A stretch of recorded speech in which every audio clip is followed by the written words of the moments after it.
we are live on the web.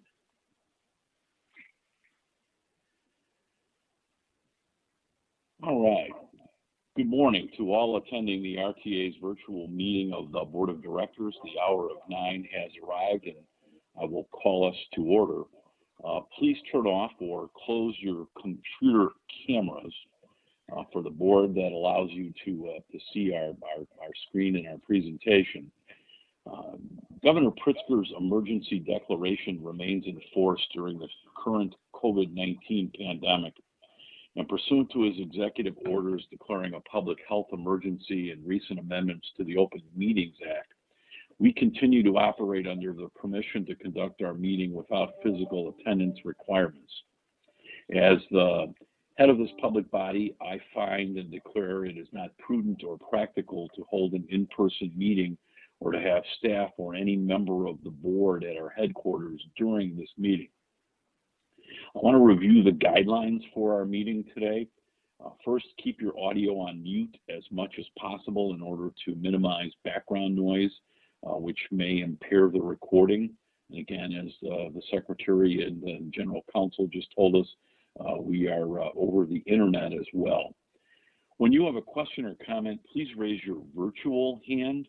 Audrey will call on board members who have raised their hands one at a time. When the Secretary calls on you, state your name before beginning so that your comments can be attributed to you in the record. When we get voting or get to a vote, please raise your hand to make a motion or a second. I'll prompt you, but Audrey, the Secretary, will identify who's making the motion and the second for our record. Are there any questions at this time?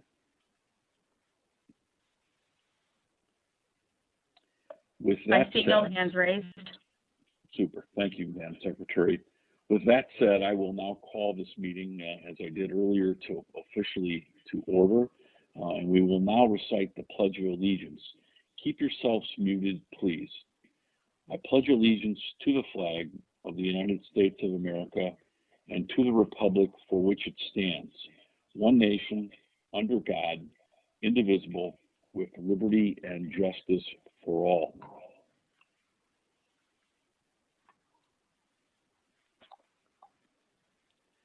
Before we get into the regular agenda, I'd like to just say a couple of words about the photo that you see on your screen.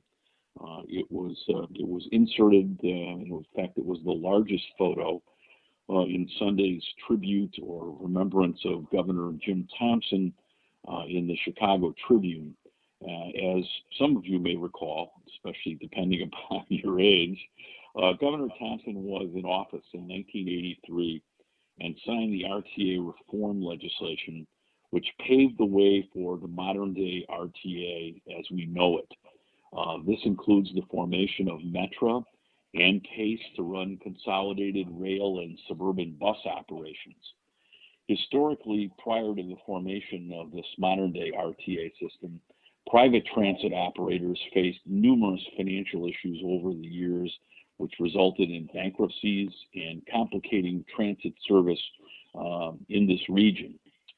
But the structure designed in 1983 with Governor Thompson at the helm has largely been able to stand the test of time. It's been remarkable how well it's worked.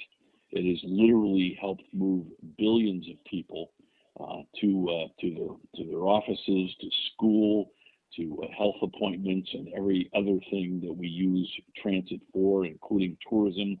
And the 1983 Act has kept the trains, buses, and economy of this region moving, and not even COVID could stop that. So it was my honor to have worked for Governor Thompson. I was there in 1983, fresh out of law school as his legislative director. And, we have lost several giants recently, but Big Jim was literally a giant of a man, literally and figuratively.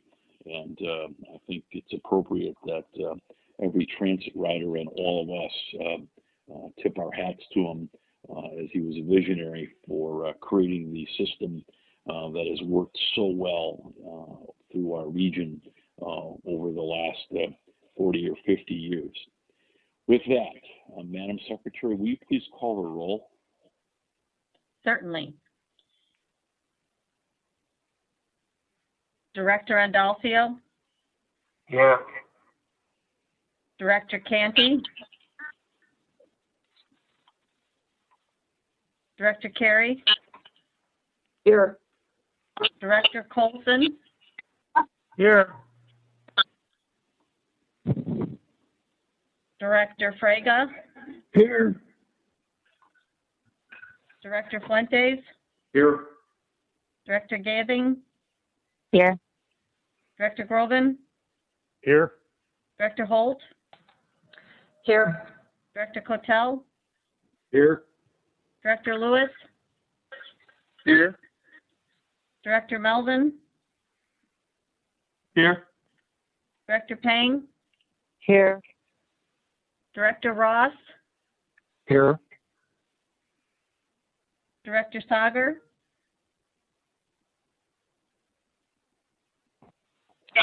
Here. So it seems like there's really a protocol in place that Someone please mute if you're not called on.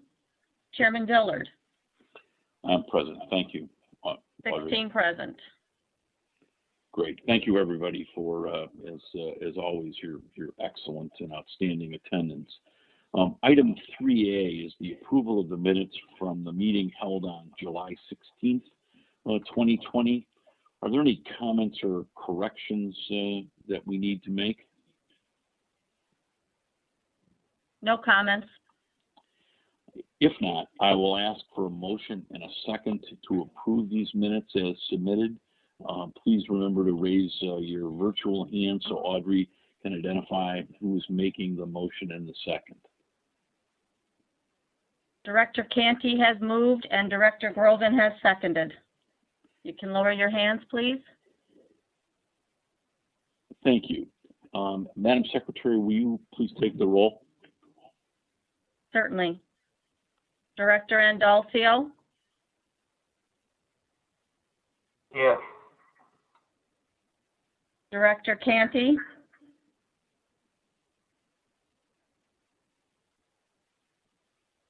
Director Canty, can you unmute?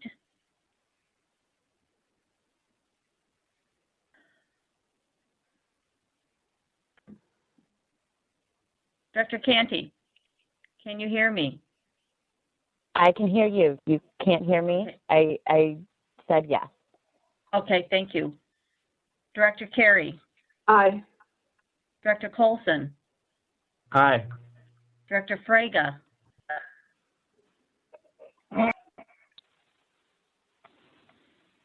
Director Fuentes? Aye. Director Gathing? Yeah. Director Groven? Aye. Director Holt? Aye. Director Cotel? Aye. Director Lewis? Yes. Director Melvin? Yes. Director Pang?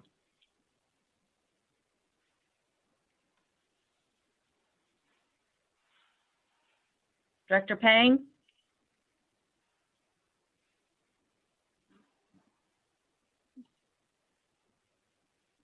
Director Pang, please. I have lost Director Pang's audio, phone. Director Sager?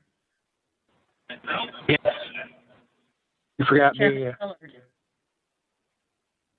You forgot me, Audrey J.D. Ross. Oh, I'm sorry, Director Ross.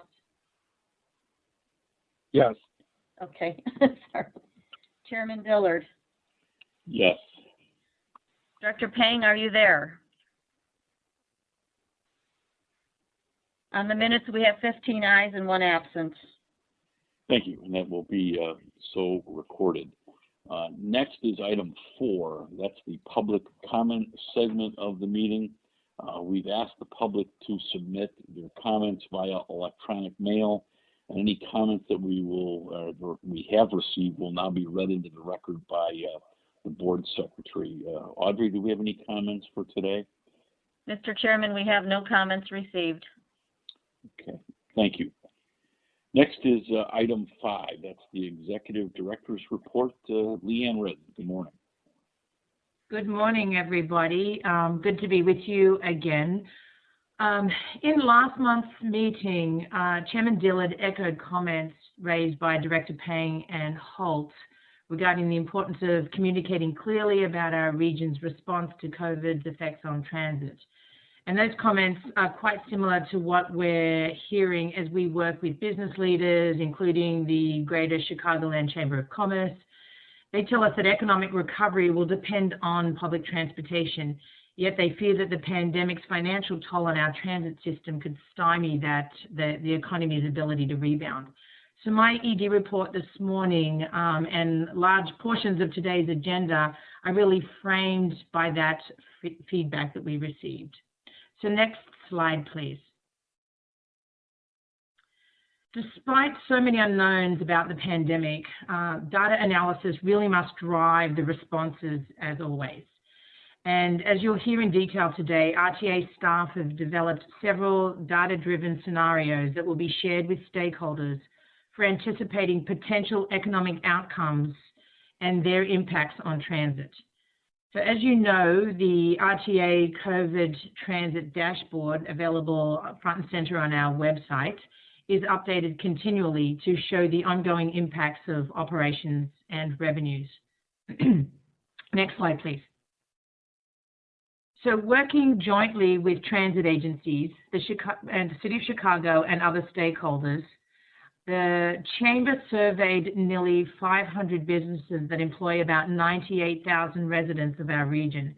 And the survey sent out in June, and I'm just going to give you kind of some highlights from those survey results from the business community.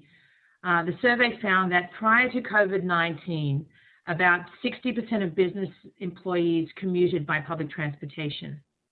Many businesses were not sure at that time if and how they would bring back the majority of their workforces to their offices.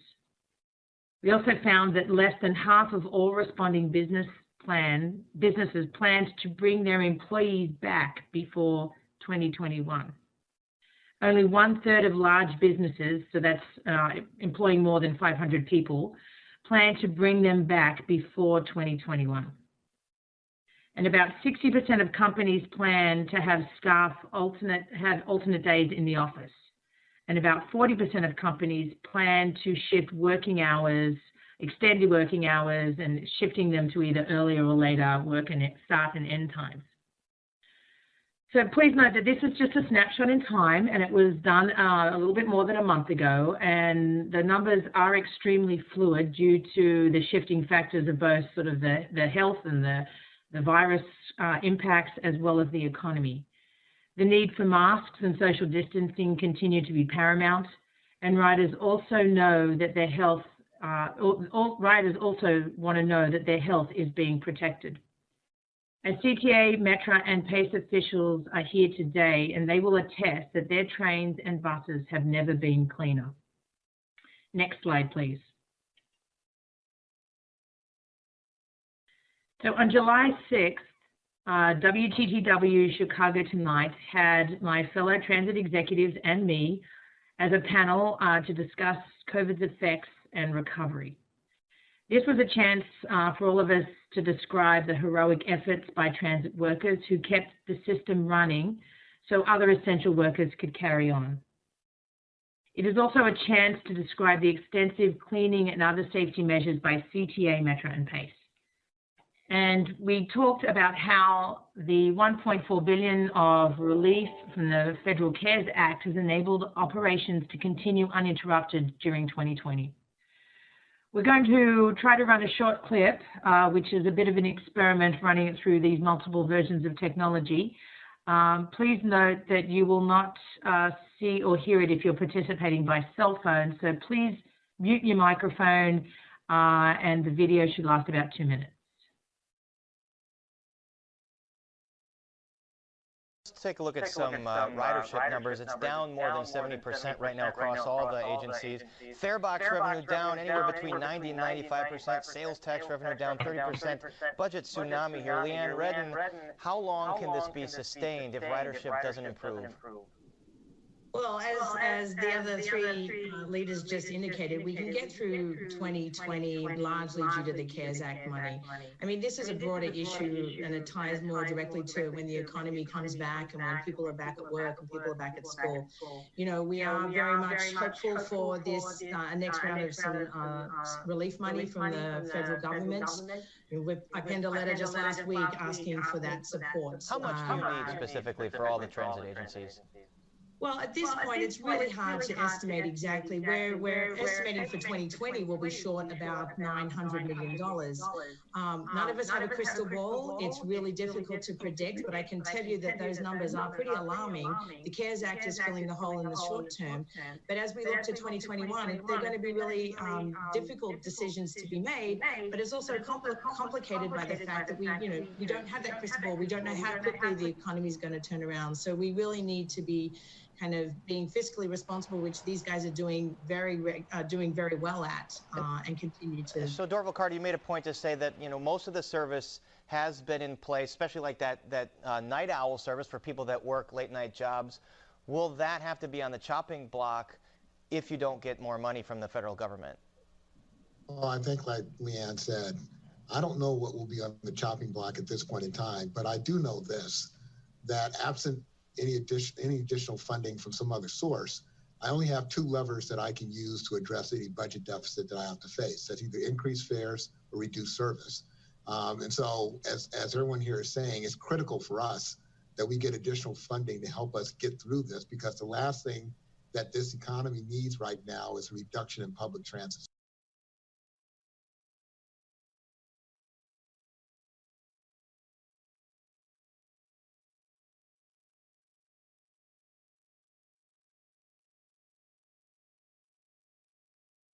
All right, sorry, I was muted and talking. Sorry about that. You can see the full video on our website and available for you if you so choose. So regarding further federal relief, today the RTA, CTA, Metro and PACE executive directors issued a joint statement that reinforces the need for an additional $32 billion for transit nationwide in the next federal COVID package. But that legislation is stalled because Senate Republicans and House Democrats disagree on large portions of that. It's specifically related to the size and the scope.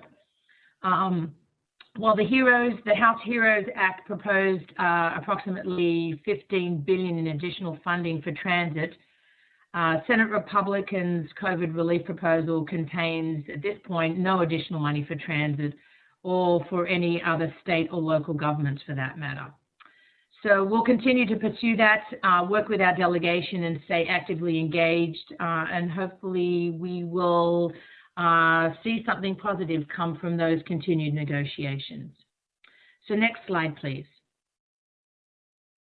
I'd now like to take a few minutes to have the three service boards speak to you specifically about some of their activities around responding to the COVID pandemic.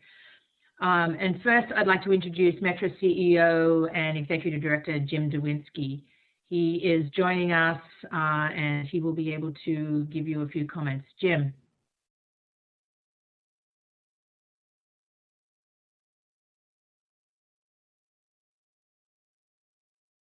Can we bring up Jim's slide as well? Jim, are you muted?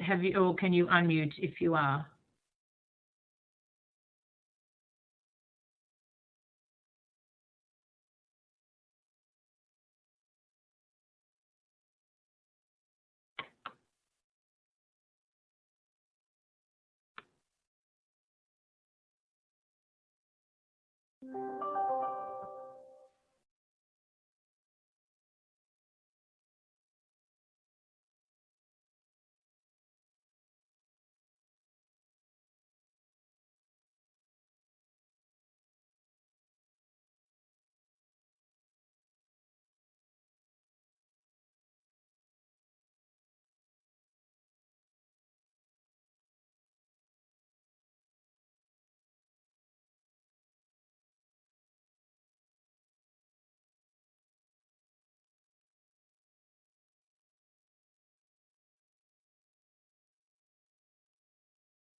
Jim, I'm not sure. Audrey, are you able to hear Jim?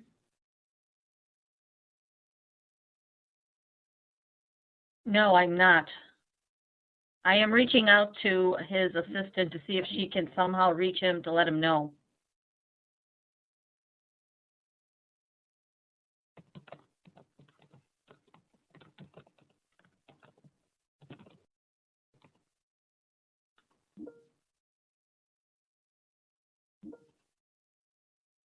Maybe in the interim, could we maybe just cue the slide for Rocky and Rocky Donahue from the Executive Director of PACE? Oh, hang on. Who is that? Is that Jim? No, Leanne, this is Rocky. I just unmuted thinking you were going to me, sorry. Yeah, no, that's fine. Right, Rocky, why don't we go ahead with you and we'll work on reconnecting back with Jim. Thanks. Okay, well, thank you, Leanne, and good morning, everybody. I'd like to start out first by thanking Chairman Dillard and the RTA board, as well as Leanne and the entire RTA staff for their leadership and your leadership during these unprecedented times. And I'd also like to thank my colleagues at our peer agencies for their hard work in keeping Illinoisans moving safely. PACE's three key focuses during this moment of crisis have been safety, transparency, and the critical need we serve.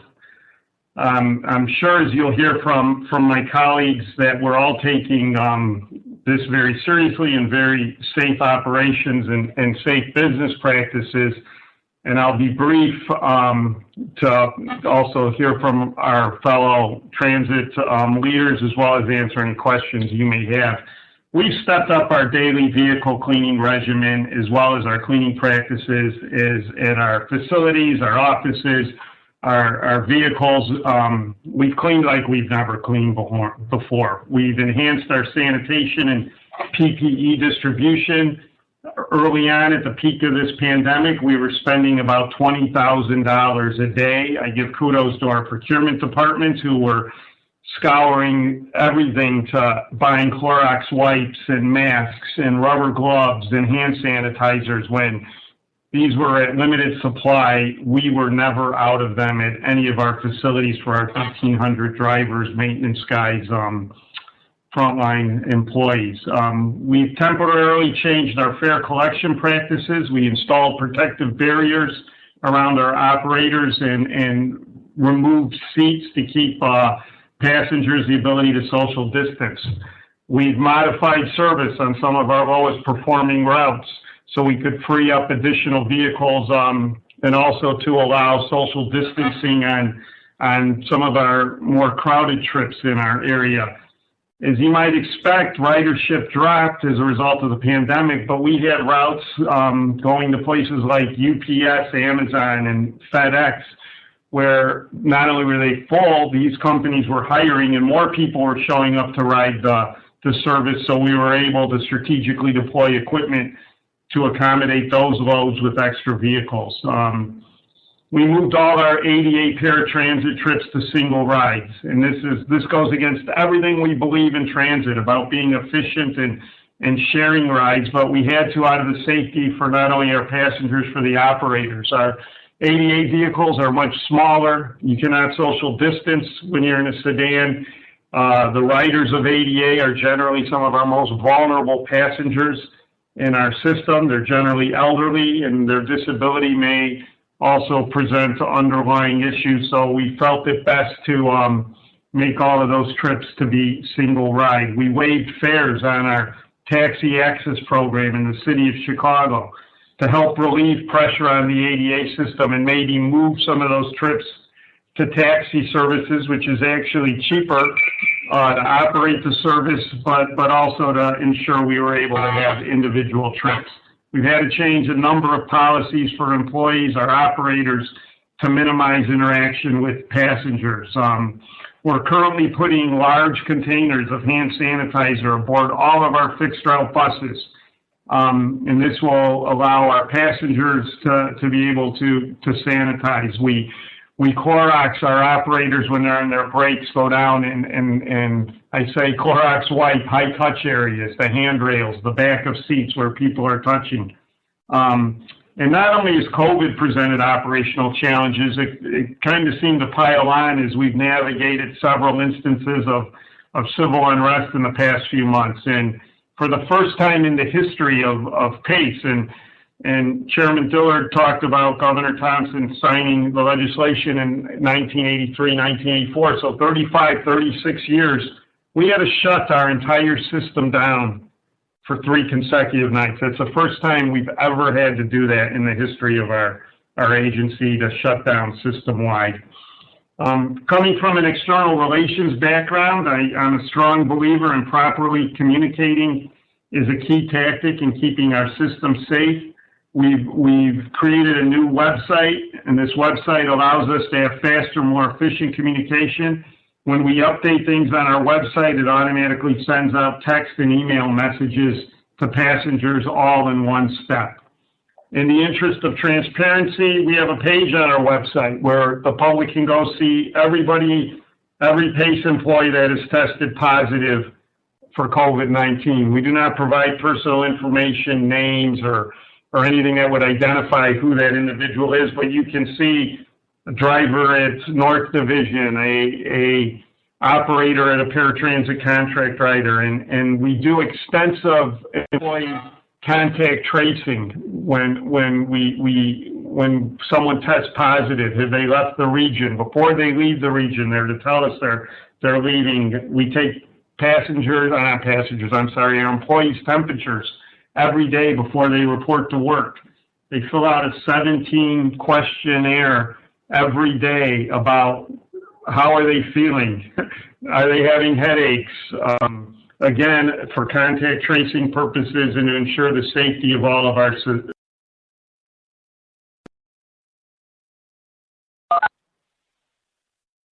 And our call centers have been very busy, and we've had to keep staff fully staffed in those 2 areas to address our riders' concerns and questions.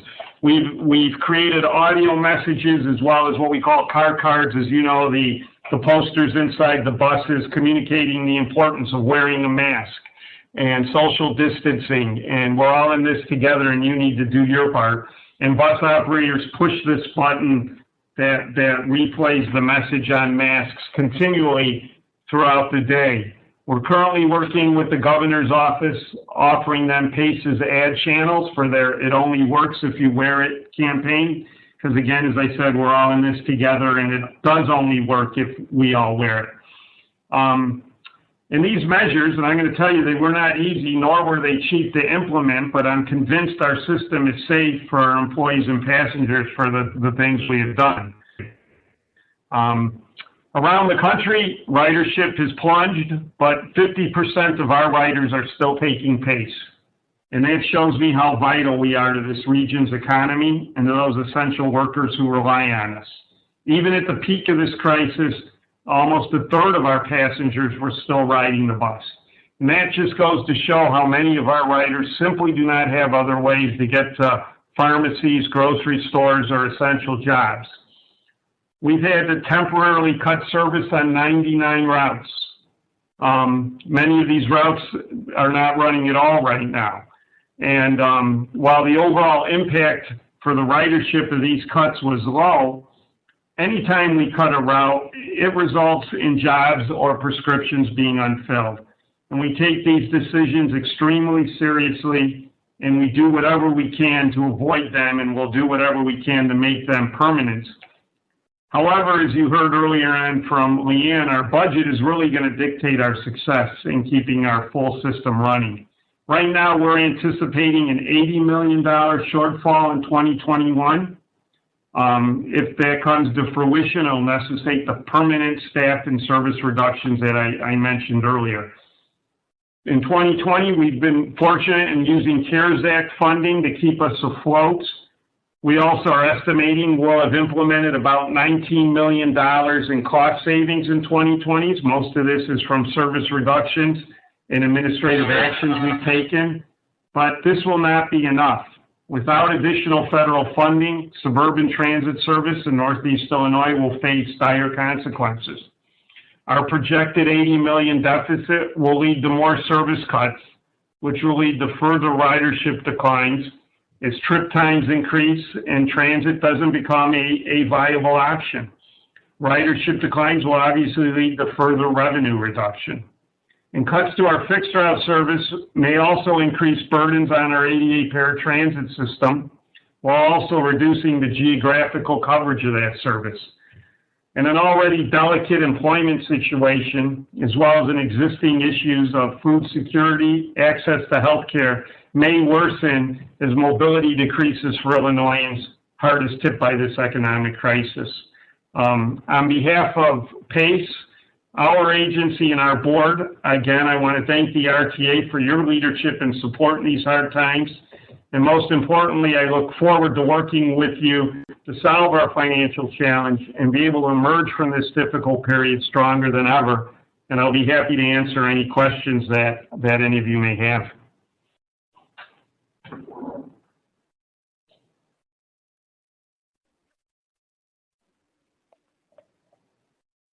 I'm not seeing any hands or questions. Thank you, Rocky. Thank you, Chairman.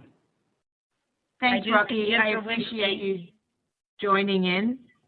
Sorry, Audrey, I talked over you there. I believe that Jim Dewinski has been able to join by phone. Before we pull the slides up, Jim, are you able to be there? Are you there? Yeah, can you hear me now? We can hear you now. Yay. Good. I will turn it over to you, Jim, to give a couple of comments to the board. Thank you very much, Leanne, and sorry. Thank you very much, Leanne. What's that, Audrey? If you have, as you go through your slides, please ask for the next slide so our staff can advance them for you. All right, thank you, Audrey. You can advance already then. Yeah, he can just advance it now. That's good. All right, well, thank you, Chairman and board. It's a pleasure to be here today through a cellular connection. I look forward to the day that we can see each other in person again and start really moving forward to a place of normalcy. As COVID hit, ridership on Metro took a completely different turn than some of the other agencies. We saw ourselves fall down to a 97.7% decline from the pre-COVID numbers, our low point being April 16th. A lot of our riders very much appear to be the discretionary type riders that have the ability to work from home. We've seen a steady growth back up to about 10% currently right now on all of our lines, and certainly through the heart of the pandemic, our core mission was continuing to keep all 11 lines open, all 242 stations, and providing services for those essential workers, including our workers as well. One of the things we were able to do instantaneously, we had a pre-posted what we call alternate schedule. Schedule was designed specifically for major snowstorms and events such as that. And so we already had it posted. It runs about 55% of our pre-COVID daily trains. We were running 692 trains a day, then it dropped. Since then, we've adjusted and added some trains back on Heritage Quarter, Southwest Service, Rock Island, and BNSF. Our Metro Electric actually is riding at a higher percentage because of the PTC testing that we've been ongoing. But the ridership, once again, has come back to about 10%. And right now, even though we're in phase 4, it really appears to plateaued at the level that we're seeing. We see a little bumps here and there, but nothing dramatic yet. We certainly hear callings from passengers wanting the greater flexibility that the pre-COVID schedule offers. But right now, the justification for running those extra trains with the limited funds is really going to hit us hard. So we're going to sit right now and make adjustments based on ridership demand. At most agencies, when COVID hit, the supply chain was decimated. Similar to what PACE did, we immediately grabbed up everything we could in a disinfectant and Lysol type environment and started hitting the high touch areas where passengers and employees would touch. Today, we are well stocked with cleaning supplies for our employees and PPE, and we're starting to use foggers on the trains. We've got a good shipment of those in, They apply a fogging mist over all the upholstery, and it gets underneath, and it really does a phenomenal job. It took us several months to get that part of the supply chain moving. And it's a new tool that we're using that really does a way different job than just wiping the seat down or hitting the high touch areas. And we do that once a day on the train cars. We also use that in the office buildings. Anytime we have meetings, we fog. During this pandemic, we certainly started looking at technology and where we could take technology into a world that makes the train car, that environment, a much safer place with the current conditions. We experimented with UV lighting that's used in hospital operating rooms. We've also been looking at putting UV lighting in the air circulation system, along right now with some electrostatic type of filtration system in there that basically zaps any particles coming through. We're currently looking at piloting some of that technology so that, truthfully, the air inside the train car will be cleaner than the air outside the train car. We deep clean the cars, as Rocky deep cleaned the buses, and Leanne pointed out, to the point of it was just dramatic. And I was so very proud of our workforce. Our workforce are the ones that actually brought in power washers from home, and having the availability of the cars because they weren't needed for service. They actually would come in and try things that we've never tried before because we've never had the opportunity with such a small spare ratio. So this pandemic has given us the opportunity to clean the cars, and now we've actually molded into the system a natural cleaning process so that every 6 months the cars get to really a showroom kind of clean. And that's really been paying off dividends. The people that are riding the train, they clearly point out to us they notice the difference. In our stations and in our cars, we're loaded with signage all over the place about the masks, the social distancing. We did not go to the efforts of actually putting the X's on the ground because the train spotting is sometimes varied, but we have seen some positive comments from people riding the trains about all the efforts we're putting in place. This also includes onboard announcements 3 times per trip and station announcements prior to people getting on the train. We are currently installing touchless hand sanitizer units on both ends of every single train car. Our supply chain caught up on that, and we were able to procure enough to do the entire fleet. We anticipate having that particular enhancement done by Labor Day. The beginning of the crisis, when we made the decision to stop collecting fares, it was really because we had so much uncertainty in the protection of our employees. PPE just wasn't available as it is now today. We actually went 2 months, as some of the other agencies did, without collecting fares to ensure that person-to-person contact between our employee and the passenger didn't occur. On June 3rd, we actually opened up back to normal fare collection on almost all of our lines, and we introduced what we call the $10 all-day app, or all-day pass. We offer it on our app and in a hard copy, and that $10 app right now, we're going to continue through October 31st, as we understand people may start be experimenting with coming back down to the Central Business District and using the service not in the traditional 5 days a week, but maybe 1 or 2 days a week. And we believe that's also a way that helps economically out some people that have really seen some problems during uncertain times. One of the things we've done more recently and announced is put a dashboard up that riders can go and look at ridership numbers on the train that they're looking at riding, and that gives them some certainty on seating. We have ample room on our trains. With that ample room on our trains, we've also got the ability to add more train cars if, in fact, trains get to a point where they look like they're getting crowded. Pre-COVID, our heaviest train was 1,700 people on a very heavy day. Currently, today, our heaviest train is 340. So that can give you some idea of about the ability with the ample spacing we have to make sure that physical distancing's not a problem. We did a similar to PACE, open up a COVID page on our website, both for our employees and passengers, so they can understand all the efforts we're doing. It's loaded with tons of videos of the foggers and the coach cleaners doing the work and all the other enhancements that we've done to the system. In March, we quickly implemented for our workforce a work from home policy. Metra's never had a work from home policy before, and we continue to conduct the business of Metro successfully. However, I still look forward to the day as we get back into face-to-face type meetings, as that's the way you truly build the culture of any company, any agency. Through April and August, through August, we, just like this board meeting is being conducted, our board's conducted its meetings in the business of Metro virtually, and we've been continuing to move forward with many of the initiatives that we had. Metro was the recipient of $479.2 million of CARES money, and as Leanne points out, it's really not going to be enough.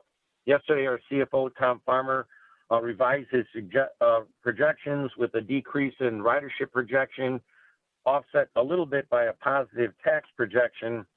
But through the end of 21, we're looking at a little over $200 million shortfall right now, even with the 479.2. So we're certainly looking for additional help from federal government, and we support not only the APTA and the RTA letters, but we clearly are on the phone talking with the delegation, making sure that they understand that this entire region and the economy of this region is tied to transit. We continue to monitor and discuss with all of our sister agencies, not only in this country, but we're even looking outside this country about some of the things and efforts and strategies that they're using. And we continue to try to experiment and deploy as we have to basically adjust ourselves to be a different Metro as we come out post-COVID. We understand completely that we're not the only company that works from home. Our core rider is from the suburb into the city, and many businesses will be making great business decisions in the upcoming years, how they will structure their business, and that will definitely affect Metro's ridership in the long run. With the passing of the COVID FMLA and ESPLA laws, we quickly enacted for all employees the protections that were afforded to them. At our height, we saw a 20% usage or absenteeism rate, but during the crisis, we have never failed to deliver a start of a train due to a personnel shortage. This includes our critical areas of dispatching and crew calling. With the lower train volumes, we've been able to accelerate track work, ties, grade crossings, and we're currently working on several stations and parking lots due to the low ridership. Gives us a grand opportunity to get in there and actually accelerate these projects, thus becoming more efficient. We continue to work on the capital project deliveries of our program. We look forward to delivering the program and a lot of stations that we've promised the legislator in investing back in Illinois as we rebuild here.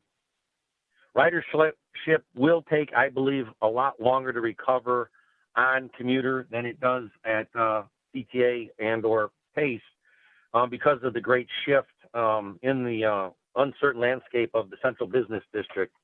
We are starting for the first time since the late 90s, most likely in September, you'll start seeing it, a much more aggressive advertising campaign, talking to our non-riders, our riders, potential riders, and people moving into the suburbs. There seems to be a great push right now, people moving into the suburbs, about how clean and safe Metro is, how it's an option for the future, how it actually reduces the emissions footprint on a grand scale. And we'll start using some of those advertising dollars, like I said, in the very near future in many different areas. As I ride the roads, and a lot of you probably do too, you know the roads are starting to get congested. Downtown parking's gone up about 25%. There will be a point in time where people are going to start making decisions about the mode of transportation they're going to take to get to their place of work.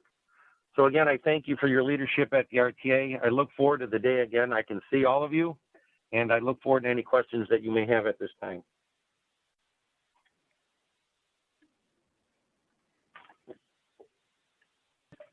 Thank you, Jim. Are there any questions of Jim? I see no hands raised for questions. Great. Thank you, Mr. Dewinski. We really appreciate it and appreciate your cooperation as always. Leanne, you're still on. Thank you. Thank you, Chairman. Thank you. Thanks, Jim. So if we can bring up the slides for Metro, for CTA, I should say. Sorry, we just completed. We have to jump around a little bit here. Great, thanks. Oh, yeah, go back just that. Stay there for 1 second.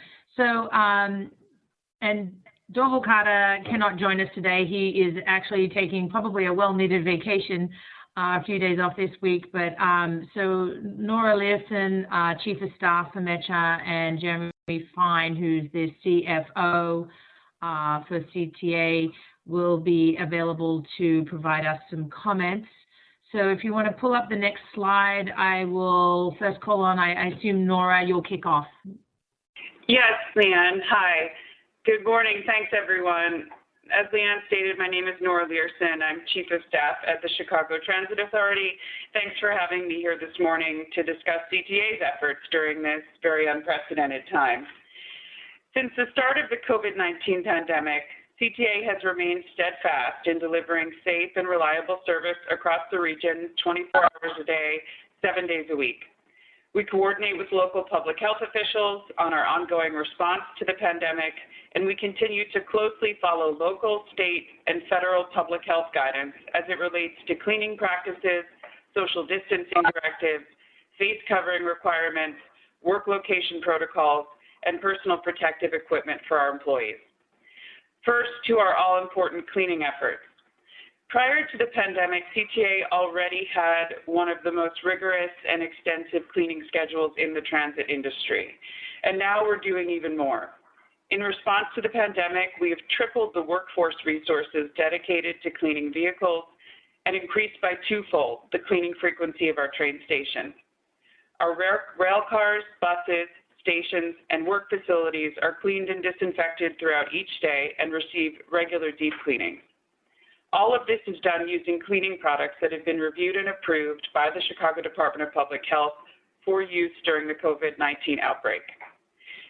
This increased cleaning means that every rail car and bus is cleaned before heading out into service, including wiping down seats, stanchions, and grab handles with disinfectant, and then again while in service, including the cleaning of high-touch surfaces of rail cars at all terminals. This is in addition to the 300 vehicles that are deep cleaned each night from floor to ceiling. We're using new electrostatic sprayers, which are a tool that creates an intensive misting that gets into every crack and crevice in our vehicles to further enhance our cleaning regimen. Frequently touched surfaces at our stations are cleaned 4 times a day, in addition to new mobile cleaning SWAT teams that are deployed to power wash our stations, covering over 1/3 of our system every week. We're also staying abreast of new cleaning technologies to ensure we have the best and most effective cleaning regimen we can. With regards to our efforts around social distancing between riders, since the start of the pandemic, we've run as much service as possible despite reduced ridership, which allows our riders to practice social distancing from one another and from our operators. Even in the deepest parts of the stay-at-home order, CTA was still carrying 250,000 riders a day, which is more than many transit agencies across the country carry on a normal day before the COVID pandemic. Currently, we're up to close to 450,000 riders a day, which gives you a sense of the magnitude of riders that we see on our system and that we are seeing some coming back even amidst this current COVID situation. There are several targeted initiatives that we've taken to promote proper riding of CTA. In conjunction with the Chicago Department of Public Health, we've set passenger capacity limits on our buses and trains. CTA vehicle passenger standards are now approximately 15 riders on standard 40-foot buses and about 22 riders on our 60-foot larger articulated buses and on rail cars. CTA bus operators are authorized to limit the number of riders that board the bus and run drop-off only for periods in order to properly maintain capacity on their buses. We closely monitor ridership levels and have added extra buses and longer buses to address occasional crowding on certain routes. Recently, we introduced an ADA accessible rider information dashboard to help our riders safely plan their trips by avoiding traveling during heavier ridership periods and to help promote social distancing. The first component of this new tool is the updated bus crowding dashboard, which uses a color coding system to depict possible space availability for each bus route based on the average historic ridership during COVID-19 compared with our established capacity limits. We've instituted a real-time camera monitoring initiative in which CTA employees actively monitor certain rail stations to identify crowding. When this is observed, audio announcements are made over station speakers to remind riders to spread out and maintain a healthy distance from one another. Since the start of the pandemic, we have saturated our system with signage regarding social distancing as well as the requirements to wear face coverings.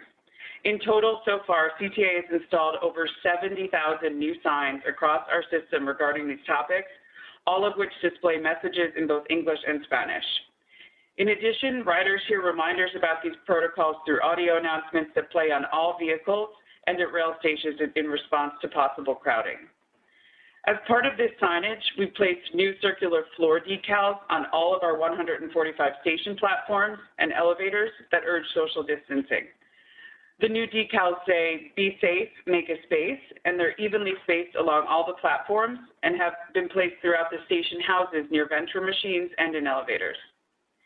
Importantly, CTA has mandated that riders wear facial coverings while on CTA vehicles and property, specifically in accordance with the executive orders from the state of Illinois and the Chicago Department of Public Health, as well as CTA's own newly added rule of conduct. We require that riders wear a facial covering or face mask at all times while on CTA service. There's nowhere on CTA that a rider can go without being reminded of this requirement, which also applies to our own employees. We've also offered several giveaways to riders to further promote healthy riding. In June, as part of our ongoing efforts to welcome riders back, we began distributing free travel healthy kits, which contained a reusable cloth mask, a 2-ounce bottle of hand sanitizer, and a healthy riding tips guide.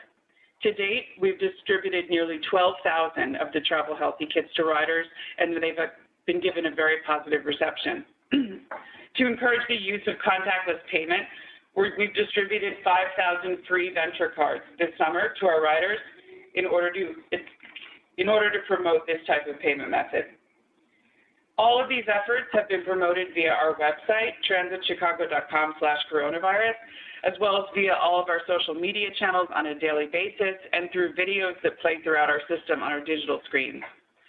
We are in ongoing discussions with the business and university communities to continue to spread the word about all that CTA has done in response to COVID-19.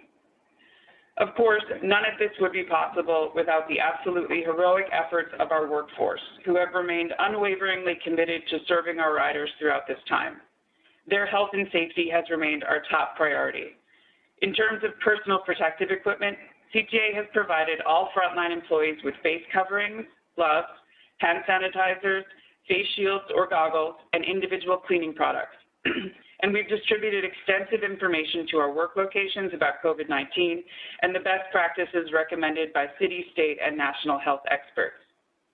With regards to their work environment, while operating on our trains, our rail operators are in entirely enclosed operating cabs at the front of the train. For our bus operators, we've ensured that all of the buses that are out on the street during this time are the ones that are equipped with a protective shield that create a barrier between the operator and their riders. For our rail station attendants, they're conducting their work out of an enclosed kiosk in our stations. Whenever it's possible to do without limiting access to our ADA accessible seats on buses, we've roped off seats near the operator to provide a proper distance between operators and riders. Likewise, CTA requires social distancing at all of our work facilities, and this is implemented by adjusting the environment in common areas, imposing occupancy limits on workrooms and facilities, and posting signage in areas where employees often gather. Additionally, CTA was one of the first transit agencies in the country to begin routinely checking the temperatures of employees when they report to work. And this effort has resulted in over 15,000 temperature checks so far. We also have in place a unique partnership with Rush University Medical Center that allows for CTA employees with symptoms to receive free priority COVID-19 testing. The COVID-19 pandemic has made more clear than ever to all of us that transit is a vital component to keeping our communities moving and thriving. This time has presented unprecedented situations operationally as well as financially. Amidst all of the uncertainty that COVID-19 has brought, one thing has remained glaringly clear, as all of us are mentioning this morning. It's critically important that public transit receive additional federal funding in order for us to be able to continue to carry this region through this period. Thank you.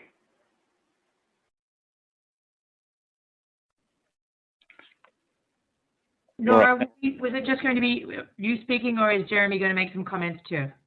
Nope, that concludes our comments. Okay, thanks, Nora. Sorry, Mr. Chairman, I'll turn it back to you. That's okay. Nora, thank you very much. Leanne and I and our staff talk regularly with Dorval and all of you, and we appreciate your cooperation. I cannot imagine the stress that is on Dorval and you and everyone at the CTA. The same goes with Jim Dewinski and Metra, as well as Rocky at Pace. And you mentioned your staff and all your employees, Nora, but I can't thank you all enough. This has been an extremely difficult time, and your issues at the CTA have been even more than COVID this summer, and you've done a spectacular job. So I can't thank you enough, and pass on my thanks to Dorval as well. I certainly will. Thank you, Chairman. Director Sager has a question. Doctor, got a question? Unmute.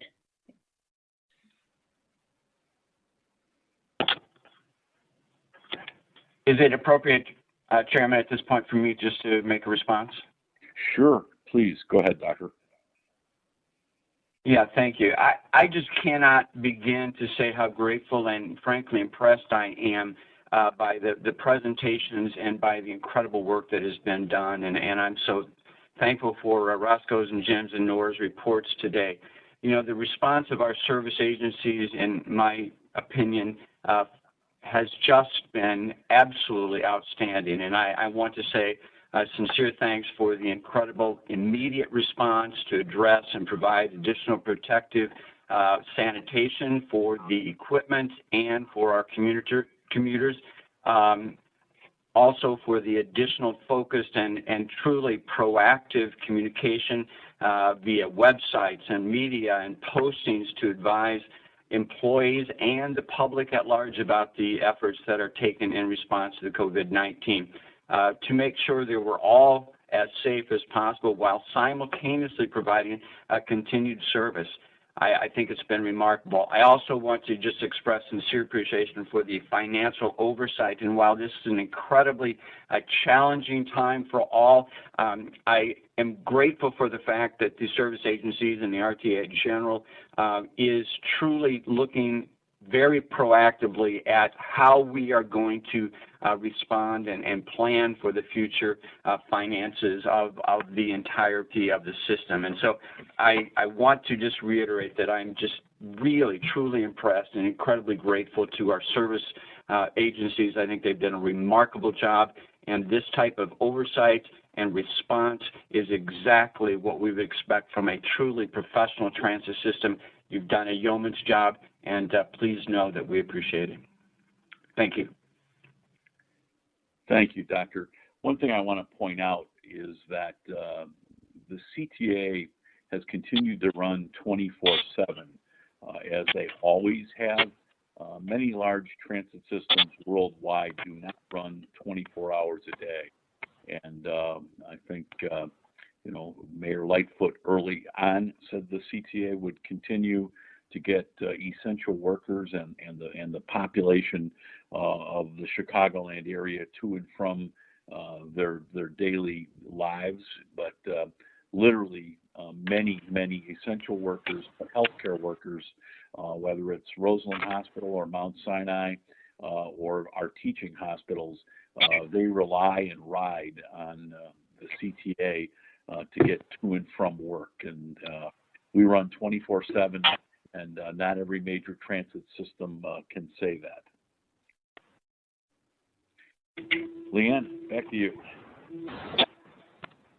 Thank you, Mr. Chairman. Next slide, please. I want to thank the service boards for carving out some time to come and talk to you today. I do think it's important that they hear directly from you, and we'll continue to work closely as we go forward. And I really think that the important takeaway from some of this is that together we've created a culture of COVID safety. And while our system has met the challenges of this year, there's many more challenges lying ahead of us. The 4 transit agencies are committed to working closely together with us on this year's budget process, which will be shaped by the new regional framework for transit investments, whose public comment period ends next week. And we talked about that with the board last month. And we'll be plan to bring that back to the board for adoption in September. And there's no mistaking that, hard times have come upon us. Operationally, the service boards will continue to innovate while protecting their riders and staff. On the finances side, I think the biggest challenge will be planning our future and making sure that we are transparently setting clear priorities based on the best available data. And you'll see a bit more presentation on some of that later on in the board meeting. So we thank the board in advance for your support as we take on some of these very difficult issues and facing very difficult choices ahead of us. And I really think by working together, our transit system can more than survive, but it can eventually thrive in our post-pandemic economy. So next slide, please. Excuse me, Director Peng has a question, and if Director Sagar could put yourself on mute.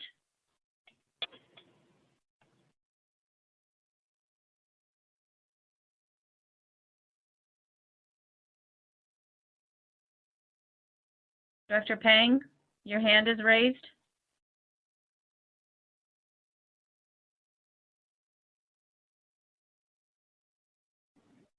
I'm sorry, I'm having troubles on my phone. So I thank you very much for, I had my hand up and I didn't have my microphone on, so that doesn't really work. But thank you very much for what you are doing to keep this city running and getting essential workers to work, including all of you. And I just want to ask you a question that I know each one of the service boards has a very unique set of circumstances to keep the riders and the staff safe.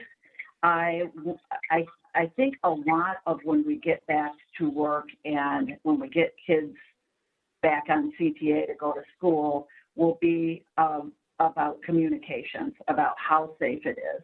And I wonder if the 3 service boards are talking it all together about how that communication could be as simple as possible and as connected, and particularly because Metro and CTA share riders. And just wanted your thoughts about that, or to keep it top of mind as you move forward.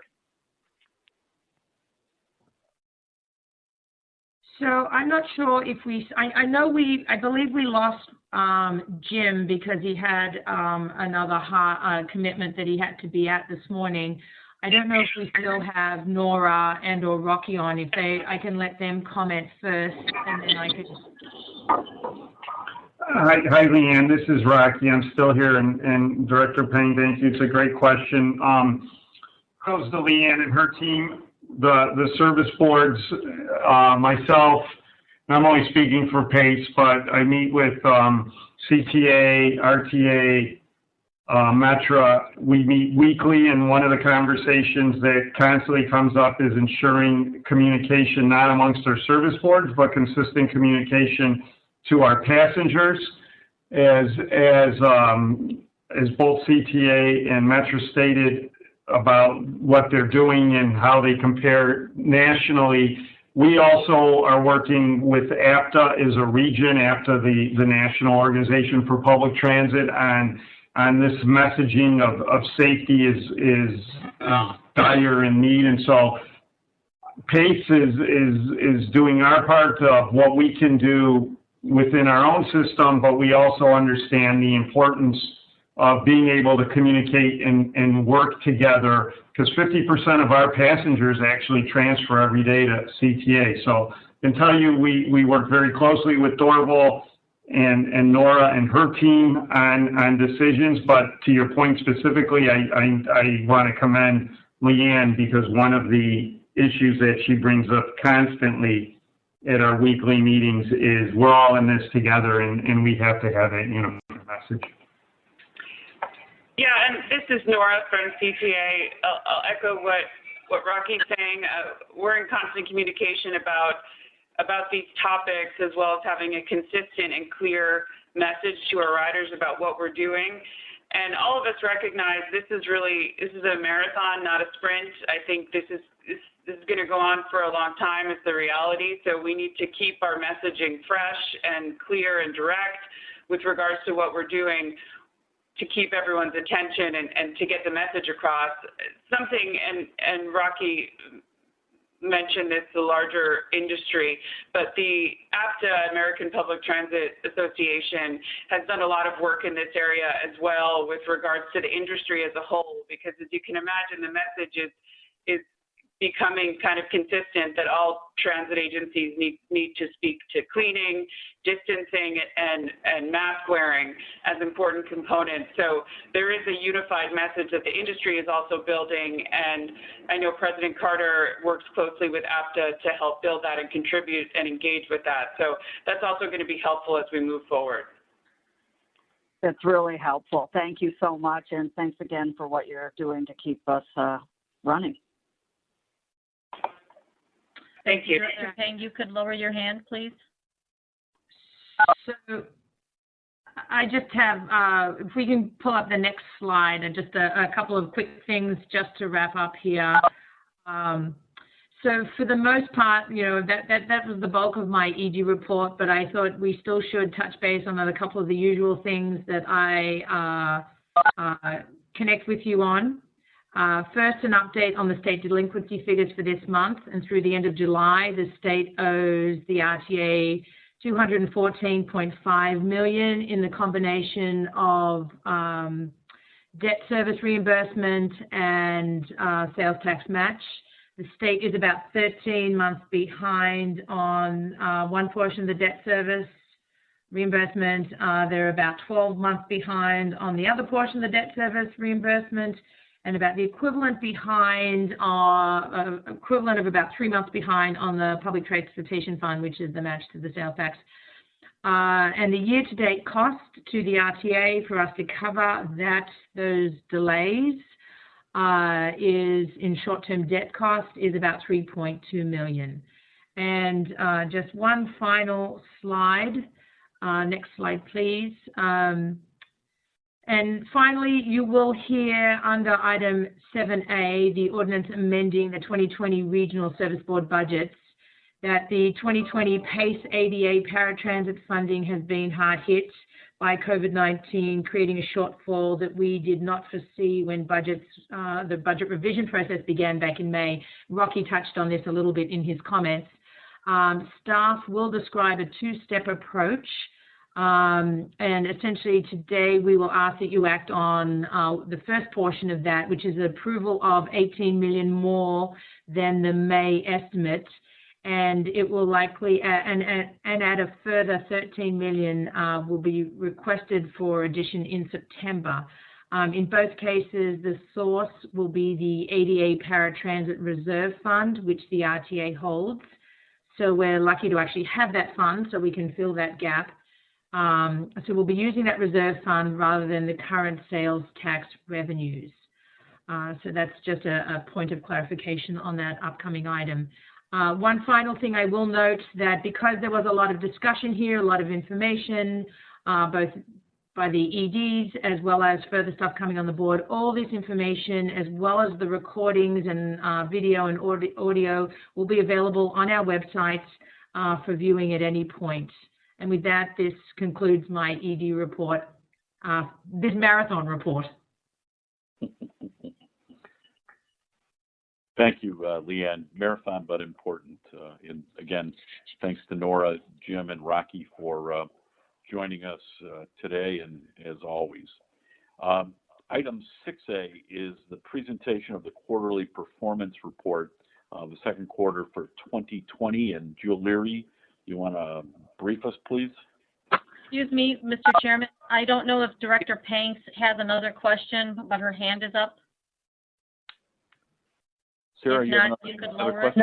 No, I don't have another question, but my hand is not up on my side, so I've been clicking it, and maybe I'll turn it off and go back on. So, no, I don't have another question. Okay, No problem. then I'll Thanks. disregard it. Thank you. Thanks, Director. So anyway, Jill Leary on the quarterly performance report. Jill? Thank you, and good morning, Chairman Dillard and board members. I'm here to present the quarterly performance through the second quarter of 2020. Next slide. Next slide, please. As a reminder, we are using the 3 goals from Invest in Transit, a regional transit strategic plan, to structure our quarterly reports. In a moment, I'll walk through each of these goals and tell you how we performed for the first half of 2020. First, I do want to note that this quarterly report covers the first half of 2020, so it includes two and a half quote-unquote normal months and 3.5 of COVID-impacted months. Next slide. The first strategic goal, deliver value on our investment, focuses on 2 key questions. Did we get more funding, and are we efficient stewards of the funds that we have? Next slide. We monitored progress on this goal for the first half of 2020 by tracking capital and operating funding and expenditures and comparing performance to the first half of 2019. Looking at year-to-date quarter 2 results, annual capital funding was 190% higher compared to 2019. The quarter 2 2020 capital program is a lot higher than we reported in the first quarter. This is a result of Rebuild Illinois bond funds getting shifted from the out years 2021 to 2024 to this year 2020, which increased the annual funding by 58%, or just over $1 billion. Capital expenditures were roughly equal to 2019, although 2020's second quarter spending was nearly 19% higher compared to first quarter of 2020. This is because the service boards continued with their construction schedules throughout the pandemic. Shifting to operating stats, the system-wide operating cost per passenger trip was 83.6% at the end of the second quarter, after being adjusted for inflation. We've had a 1.3% decrease in operating costs through the first half of 2020, but the year-to-date 46% decrease in ridership drives the metric unfavorably higher. Fare revenue per passenger trip, also known as the average fare paid, was down 7.5% to $1.67. Overall fare revenues were down roughly 50%, and they were spread over 46% fewer trips. Next slide, please. For the first goal spotlight, I'd like to give you an update on capital program progress overall. Progress continues to be made with the capital program and capital construction at each of the agencies, as was evident in the stats a moment ago. Later in the meeting, the board will consider a capital program amendment that covers some of the administrative elements of keeping the work going. The biggest change since our last quarterly report is that the Rebuild Illinois bond funds are now in signed grant agreements. This required significant coordination with IDOT and the service boards. And the RTA has also applied for the 2020 PAYGO funding, and we are awaiting the grant approval from IDOT. Last but not least, work continues on the new investment framework for transit capital, as Leanne mentioned earlier. Comments on that document are open until August 28th, and we will be presenting a final document for your approval in September. Next slide, please. Moving on, the second goal of Invest in Transit is build on the strengths of our network, where we ask the questions, did the region become more transit friendly, and are we focusing our limited resources wisely? Next slide. For this goal, we have been measuring vehicle revenue miles, or the amount of service available to our riders, over the past 10 years. Before the pandemic, the trend had been generally upward over the last decade. However, Metro and PACE have had reduced service plans in place since March in order to maintain operations for essential service providers, limit exposure for our frontline workers, and to reflect decreased demand on the system. So vehicle revenue miles for the first half of 2020 was 15% lower than the first half of 2019. Next slide. For the second goal spotlight, we're going to look at how our service reductions compared to our peer regions across the country. As you can see, the Chicago region kept a significant portion of its service intact, and we reduced service to a lesser extent than our peers. Compared to the first half of 2019, in 2020, over this time period, CTA reduced its service hours by 6.5%, primarily driven by the shutdowns of CTA service during the social unrest events in early June. Metro reduced its service hours by 24%, as a significant portions of its riders had the ability to telecommute.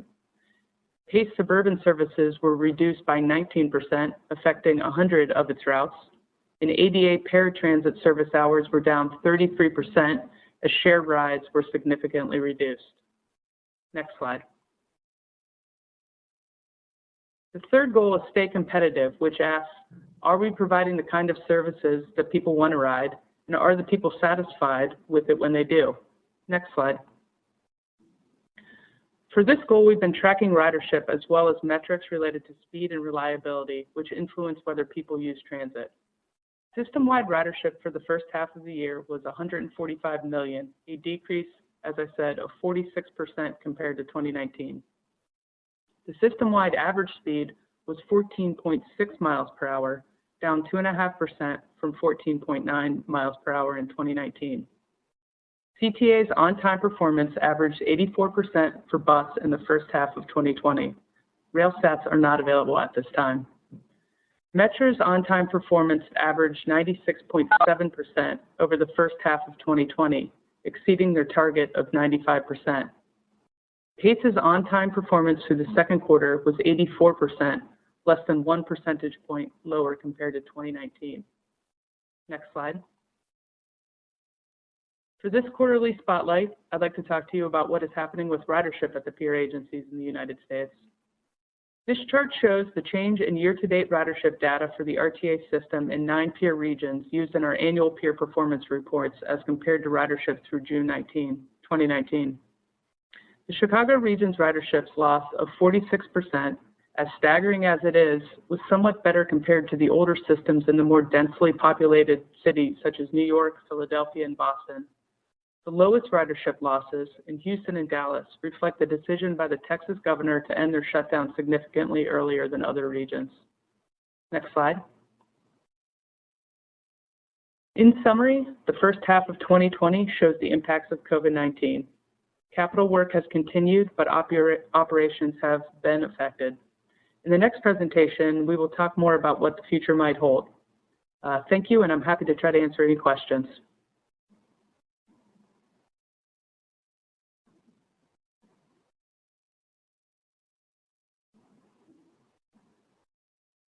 I see no hands raised for questions. Are any questions? Oh. All right, let's move on to 6B, an overview of the strategic COVID-19 recovery planning for the RTA. Jessica, you going to brief the board? Good morning. Yes, I am. Thank you, Chairman Dillard and board members, for the opportunity to be here with you today. I am Jessica Hector Sue. I'm the Director of Planning and Market Development at RTA, and I'm going to be talking with you about the future. As you've been hearing throughout the meeting, this is an extraordinarily challenging time for transit. We unfortunately don't know what the next few years are going to hold. We hope that things will return to normal soon, that transit use will rebound on its own without any interventions. But we also know that transit's very important to the region, and we want to be prepared for what might be ahead. We've unfortunately seen our peers in New York, in San Francisco, and in other areas really struggle through some financial crises, and we want to avoid that. So that is the purpose of our discussion today. Next slide, please. RTA's approach to recovery planning has been very multifaceted, as you've been hearing throughout the meeting. We are hoping for the best, but planning for the worst. We continue to remind everybody about our existing strategic goals and vision, because we think that's really important at a time like this. We are also monitoring the status of transit overall and doing our best to communicate about the impacts through the dashboard that you've seen and through emails and other communication.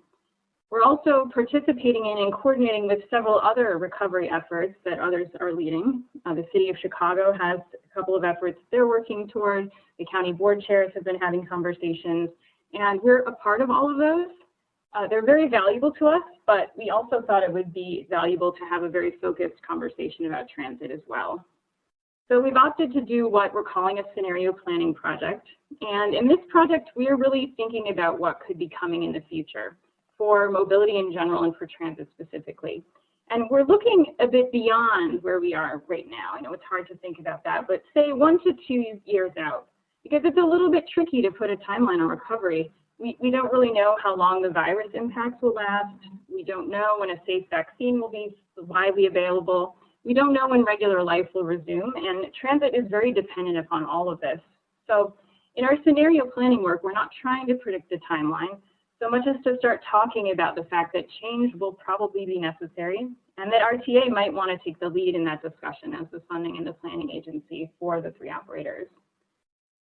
We're also looking at a range of possibilities rather than just one, because we want to be prepared and we want to be adaptable and hedge our bets a bit. We're also choosing to engage stakeholders, which I'll talk a little bit more about in a minute, but we want to get input from those with whom we interact regularly.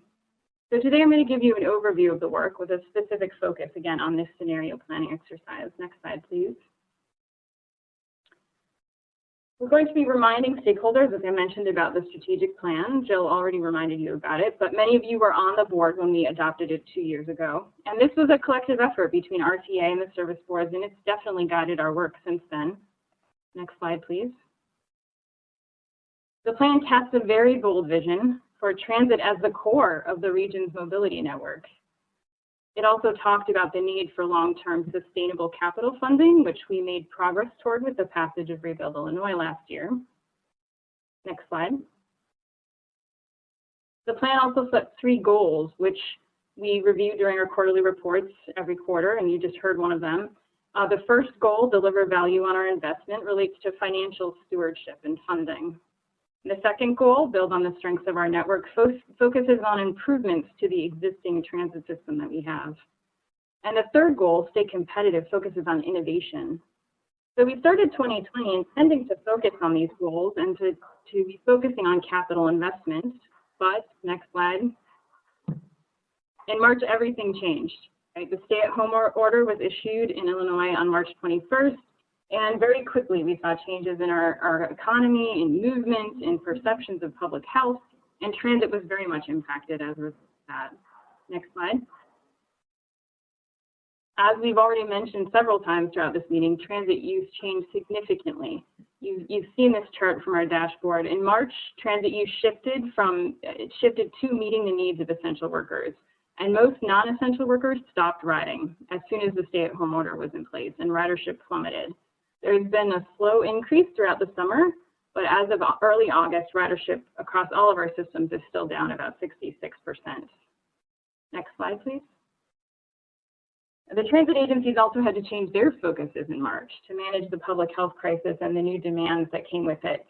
They already talked at length about this, so I'm not going to dwell on it, but their work has been phenomenal and not part of, frankly, not part of the original plan for 2020. Next slide.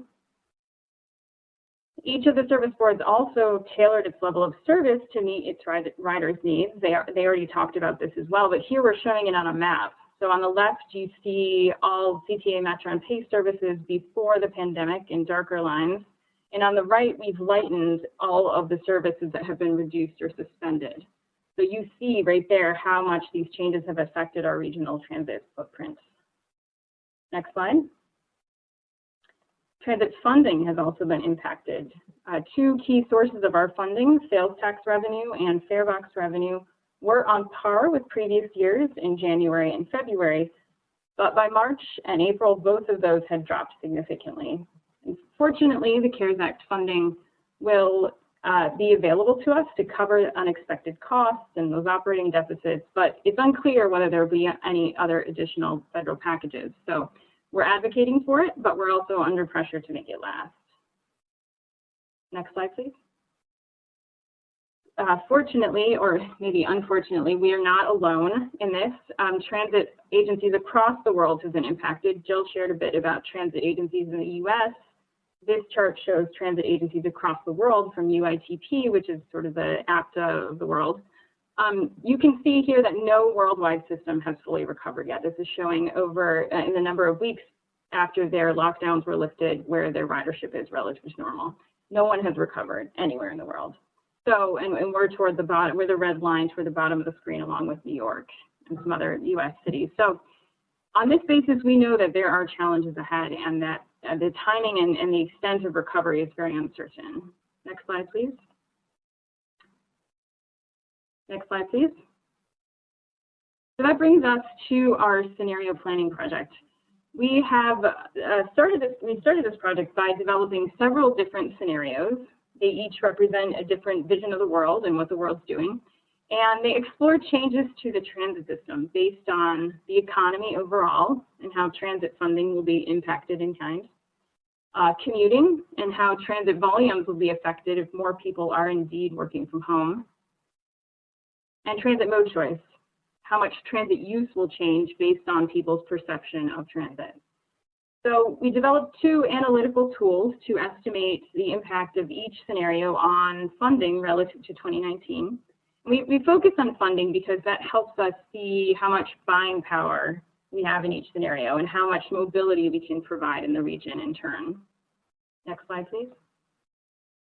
It's not really, it's not about getting the right answer in this exercise. We have other spheres in which we know that we need to do that, but this exercise is really about exploring different futures and thinking about how they would impact transit and having a conversation about how we need to be prepared for action. It's not used to manage the current crisis. You heard the service boards there doing that very well. It's not even about predicting the likelihood of any of these occurring or talking about what we think people will be doing, but more, again, a structure for some conversation. So next slide, please.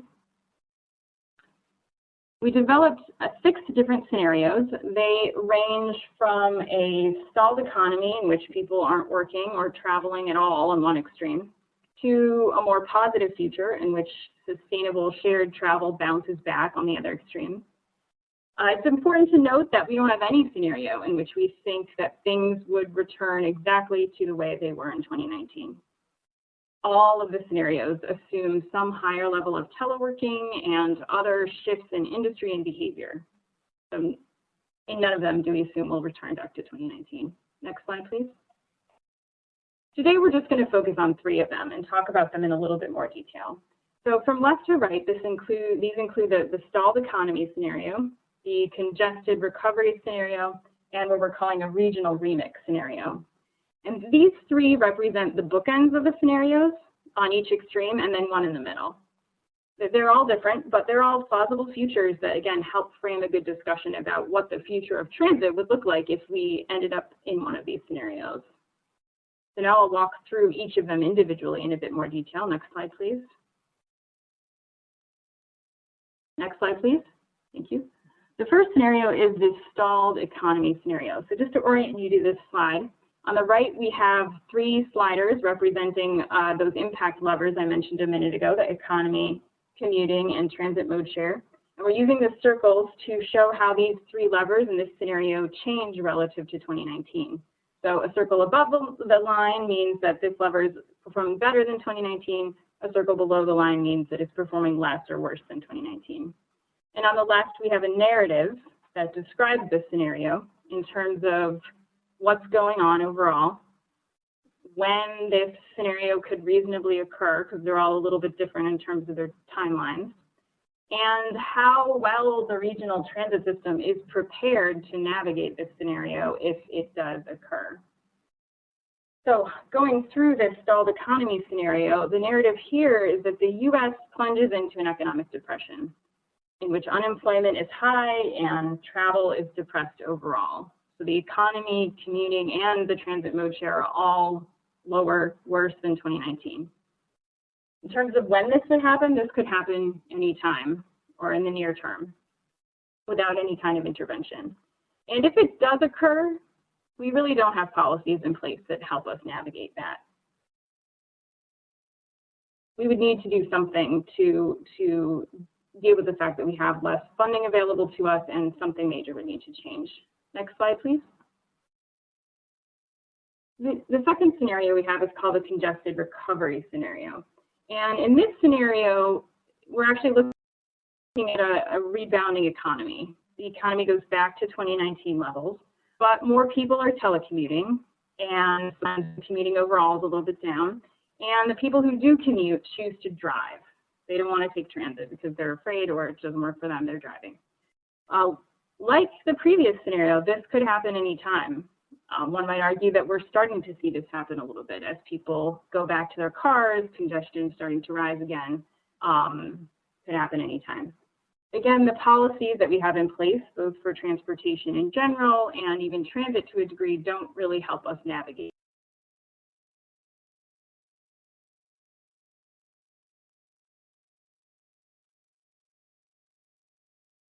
Congestion from becoming so extreme that it actually stymies economic development and actually prevents us from fully recovering, particularly in downtown Chicago.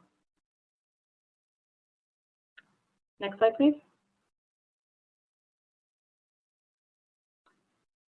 In the third scenario that we'll talk about today, this one is called the regional remix scenario. So in this scenario, the economy fully rebounds and actually exceeds 2019 levels. More people are still telecommuting, so commuting's down, but the people who are traveling and even non-commuters are choosing to take transit more often. This reality is the kind of reality that urban planners envision and that we talk about in some of our regional plans.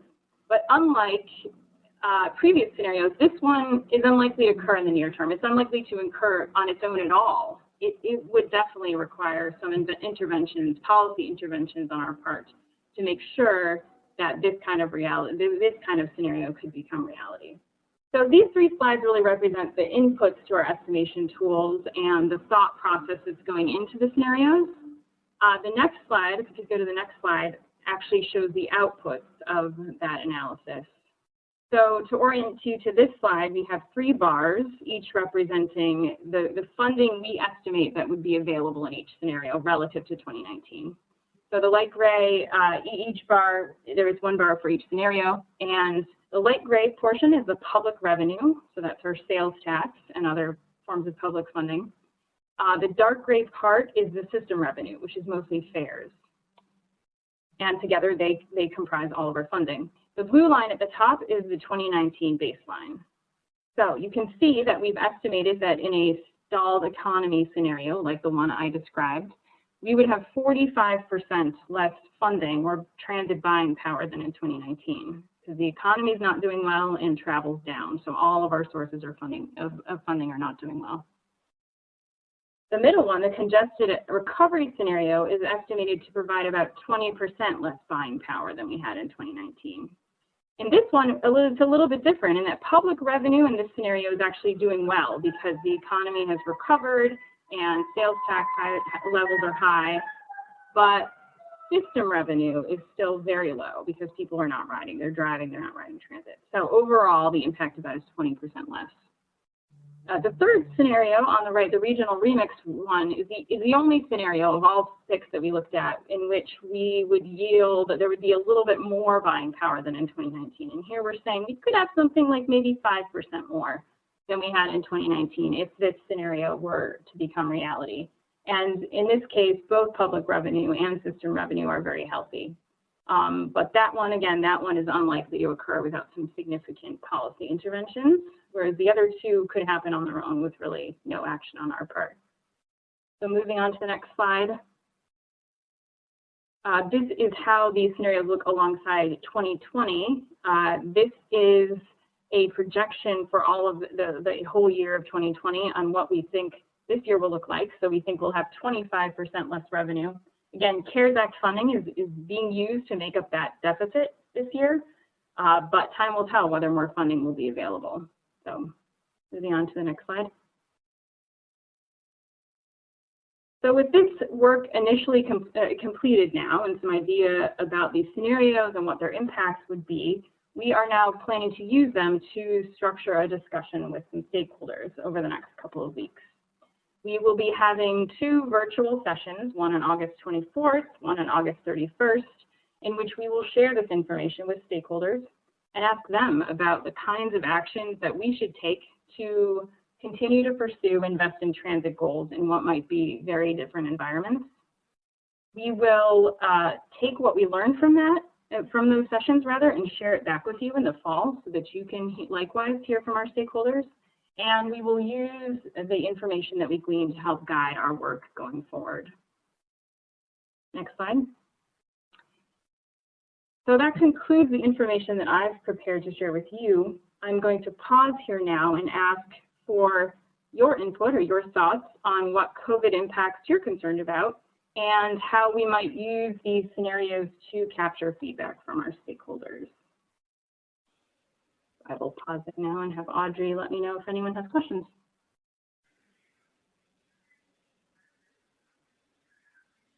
Director Holt has a question. You can lower your hand and unmute.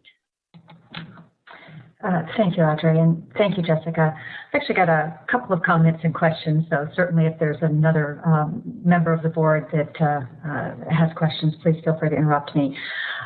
So, Jessica, just starting with the three scenarios, could you talk a little bit about why you picked the regional remix? I see the first two scenarios, actually all the other scenarios, in the list as scenarios that we have to respond to. But in contrast, the regional remix scenario is one that we would have to make happen. And I think it's a slightly different approach, and I'm interested in hearing your thoughts about that. Sure, thanks. That's a great question. So we, as I mentioned, initially looked at 6 different scenarios, but that is a lot to go over, a lot to think about. And so when we were thinking about talking with you all and talking with our stakeholders, we thought, let's choose fewer of them, but let's make sure that one of the scenarios is a scenario that we can aim toward. You know, this is not a fun conversation to be having. None of us wanted to be having any of the conversation we've been having all morning, frankly, right? So, so a lot of our scenarios exist in that reality, that there are going to be things that will happen that we don't want to see. That scenario, the remix scenario, looks at what do we want to happen. Okay, thank you. You know, just a comment on that. I mean, I think that we're in a situation now where we certainly should have a conversation about what we want to see happen, but there's also a reality, there's the possible realities that we're facing, right, which are more reflective of the other scenarios that you all have presented. And it seems to me that in this conversation that it isn't just about, you know, feedback or socialization or getting information, but also a conversation that we need to have about what changes do we have to make in response? And how are we going to deal with these scenarios? What changes do we need to see, whether we're talking about, you know, service levels, how we support people who don't have options other than transit, how we think about the footprint of our system, how we think about what the public support for transit needs to look like going forward. And so I think, as I said, I think we've got to expand the conversation beyond just informational and just what people would like to see. Thank you for that input. We appreciate that. And then one other comment or question I had for you is, you know, I know you were talking about this as being sort of looking forward to the future and not to the immediate term, but it does seem to me that the scenarios that we're facing, that they really do have an immediate impact, and that they are something that's information that we actually have to take forward into the upcoming budget conversations. Because if we're facing, say, your, you know, worst case scenario, or even any of the scenarios that we're looking at, those are going to have to inform and drive our decisions for the FY, and the service board's decisions for the FY21 budget. And I'd be interested in hearing a little bit of thought on that from you all. Sure, yes. So yes, this project is focused a bit beyond where we are right now, intentionally, knowing that we are having budget conversations right now. Our internal team includes people from our finance team and communications, government affairs, and others who are having those same conversations alongside this. So we're definitely staying coordinated within RTA. And we're going to use the information we learned from this to inform the budget process. Would anyone, Anne, would you like to add anything to that?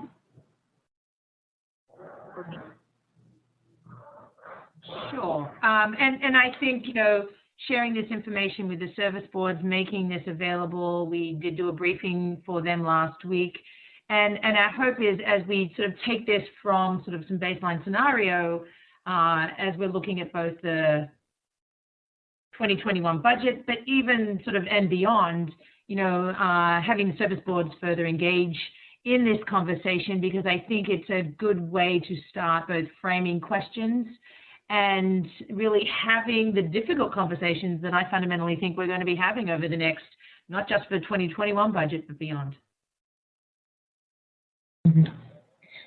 No, I agree, Leanne, and that's, I think, part of my overall comment and concern is to use this as an opportunity to think about what those difficult conversations need to be like. What need to be, having a robust transit in the region is really critical, as we all know, to the economy of the region, but we are faced with a situation that may require us to have some difficult conversations. And potentially make difficult choices. And so thinking about that in the context of what's coming up, not just in FY21, but in FY22, and bringing that forward, that conversation forward to the extent that we can, seems to me that it's very important. But thank you all very much. Director Carey has a question. Please lower your hand and unmute.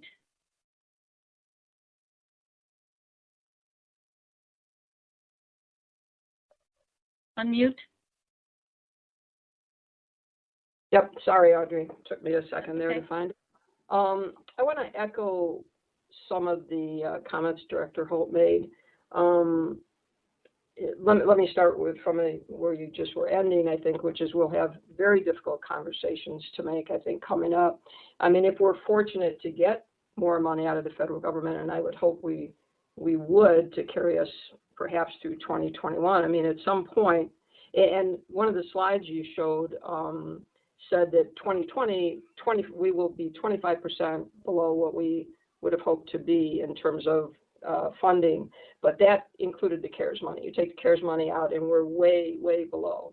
So we will have very difficult conversations, and I think as we look at where we're going to go and how we might recover from this, we've had an opportunity to say, when push comes to shove, who needs public transportation? And we've seen that a lot of the folks, such as myself and others that live in the suburbs and take Metro downtown, were able to work from home to a large extent.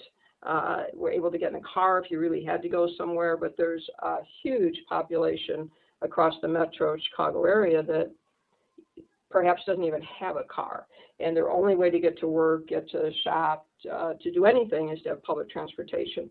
So I think that's one thing I wanted to stress, is that if we were starting from scratch to build a system, we would look at who needs it the most, where we really need to provide critical services. The other point I want to make is that before COVID happened, and I've only been on the board just about a year, a little over a year, but before COVID happened, there were a lot of discussions about amongst all the different boards, PACE, CTA, and METRA, innovative services, looking at, in particular PACE, perhaps on-demand service, looking at microtransit, how do we suburb to suburb provision of transportation, public transit. So I think as we look forward, we're kind of at an opportunity to perhaps not start from scratch, because we were having these conversations and we have a great system in place, but we really need to look at who needs the service, where do we need it, how do we provide it. I guess the bottom line is, we don't want to just go back to where we were in February or March, because we were looking beyond that to begin with. So, and we need to take this opportunity, I think, to kind of rise out of the ashes a little bit and come out a little bit better. Different though, very different. And I think we will have extremely difficult conversations in terms of the financial impact. So it wasn't so much a question as my comments. Thank you. Thank you, Director Carey. Director Canty has a question. Please lower your hand and unmute.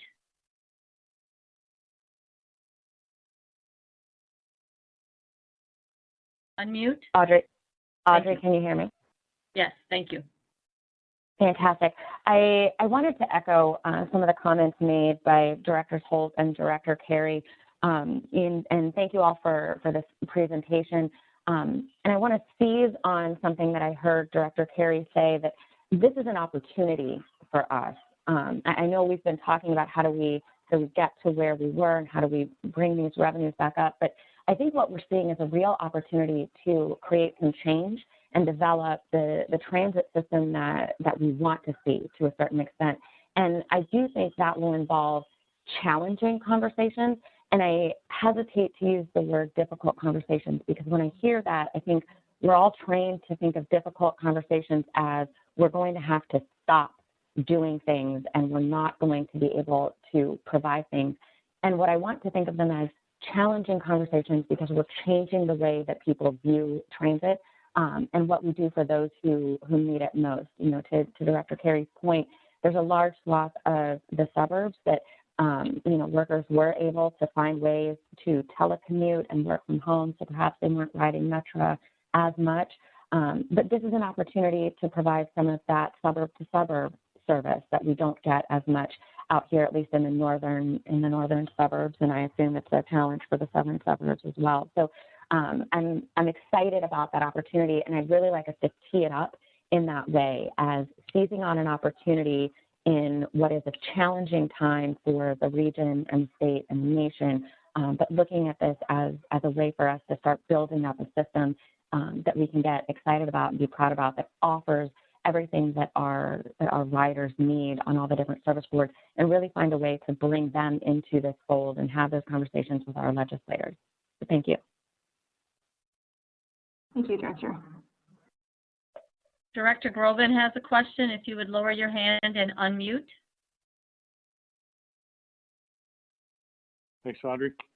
And thank you, Jessica. I think this is great to see that we're doing this really important work. I think we really need to be coming up with some responses and plans that are going to be robust across multiple potential futures. So I think this approach is a great one. So thank you for that. Also, probably just take a second to just reinforce what Director Sauger said so eloquently before. I had safety on my mind as a concern here, but after hearing the great efforts and focus and dedication of the service boards in the space of safety for our customers and our staff, I just, again, reinforcing Dr. Sauger's words, very eloquently put how grateful and impressed we should be. I agree with the previous director's comments about, you know, considering the near term too. I think it would be helpful for us to consider at least 3 periods as we're doing this kind of work. The recovery. Well, actually, right now, the fact that we're still in the pandemic, maybe a period around what does a recovery look like and how might responses be different then, and then clearly the new normal. So I think you're focused on the long term, which is appropriate. I think considering these kind of other 2 periods as well, and how our responses might be different in those periods, I think would also be helpful. And then the last thing, I guess, is a question.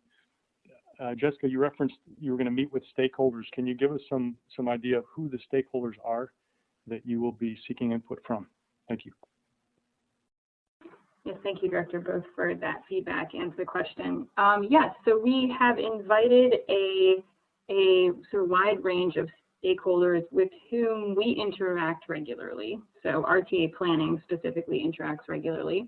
So we've invited many other transportation agencies with whom we worked. We've invited advocacy groups who interact with us and periodically send letters to you as the board and talk with us about our work.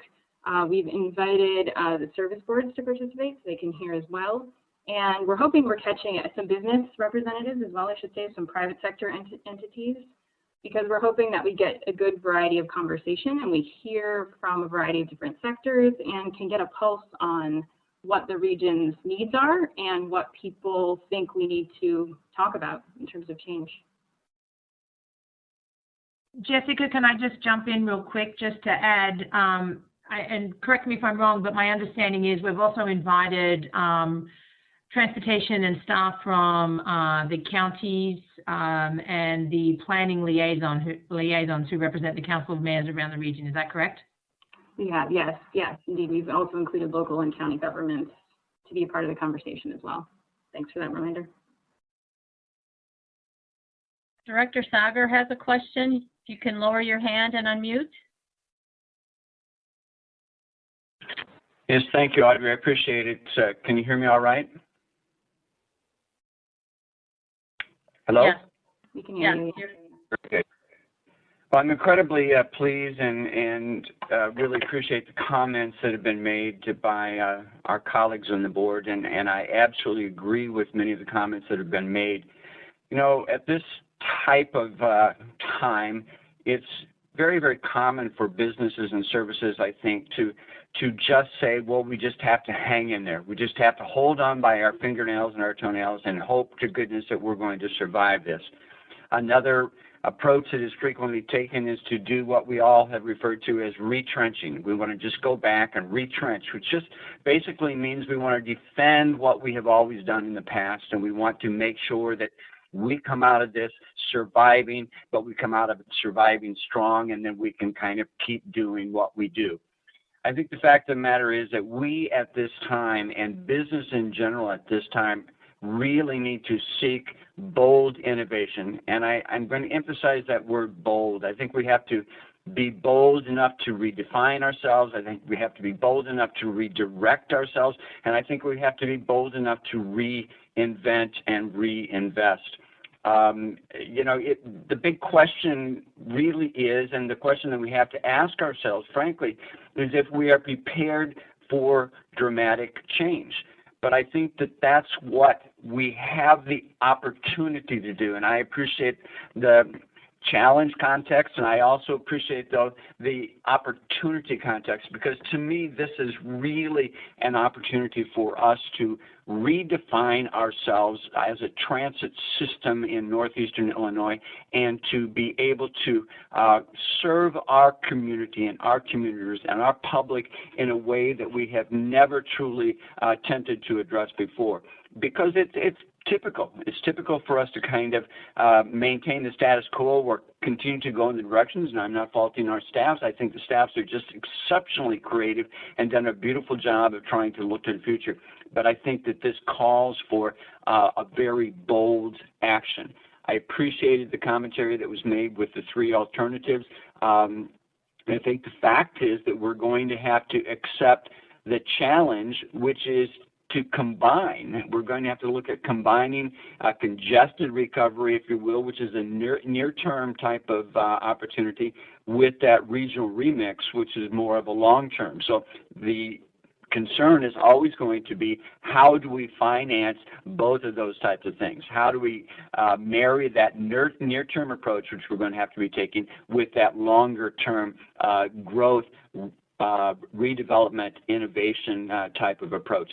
But truly, in my mind, the only way that we're going to be able to look back on this period in time and say that we have successfully, not just simply maneuvered, but we have successfully grasped the opportunity which is before us, is to truly be innovative in our approaches. And I say that very, very broadly and with a commitment as a director to support that type of effort. Thank you. Thank you, Director Sagar. Thanks for that encouragement. Okay, I see no more hands raised. Okay. Okay, if there are no other questions, thank you again for your time, and we look forward to sharing with you what we learn later in the fall. Thank you. Thank you, Chairman. Thanks, Jessica, and the members of the board for their comments. Item 7 is our next action item for today. We're going to move on, and we're going to hear from the staff on these items, and we'll vote on each of these individually following the staff remarks and questions. But item 7 are our action items for the day. The first is 7A, which is the ordinance amending the 2020 regional and service board budgets. And Bill, I believe this is yours. Yes, it is. Thank you, Mr. Chairman. Thanks. Good morning, members of the board. This morning, we are asking you to consider an ordinance amending the 2020 operating budget of the service boards and the RTA agency. Before I continue my presentation, I would very much like to thank the RTA budget staff, Doug Anderson, Nora Bouya, and Sarah Rubino for their diligent work on the revisions to both the RTA 2020 regional budget and the RTA 2020 agency budget. They met very tight deadlines amidst other pressing RTA priorities, and of course, the pandemic. Next slide, please.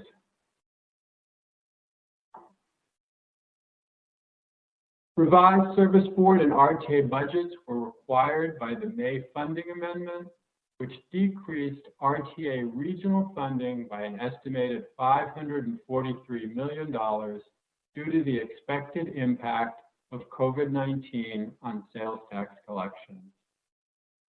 The May ordinance also allocated and authorized CARES Act funding to count towards recovery ratio requirements as a temporary response to plummeting fare revenue.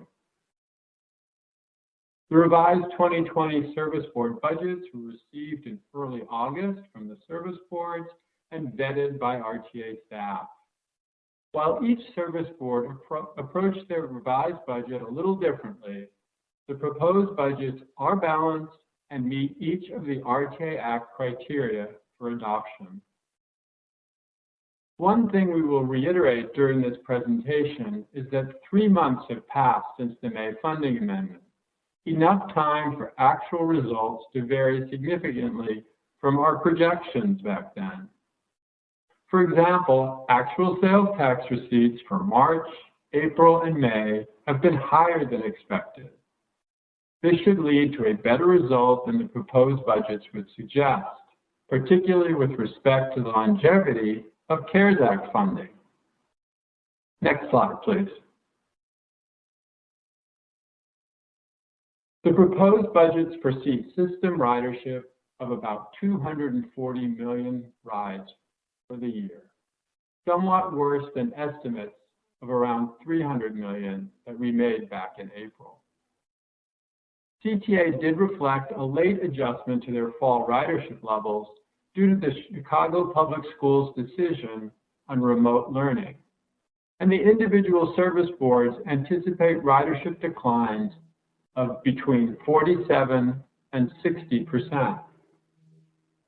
Overall, regional ridership is expected to decline by more than 50%, resulting in corresponding losses of fare revenue.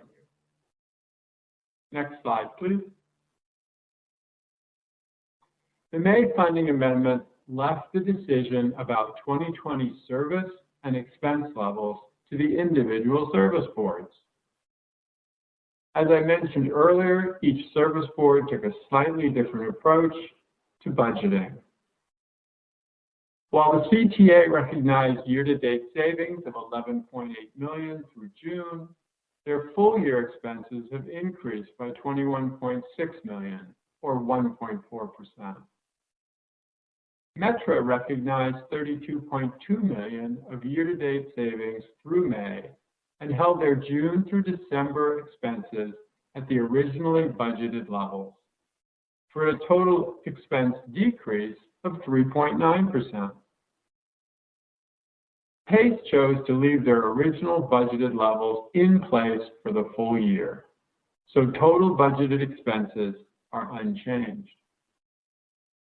Both PACE and Metra continue to operate reduced service levels, which should lead to favorable results versus budget for the balance of the year. CTA continues to operate a full schedule. ADA paratransit is one area where much has changed in 3 months.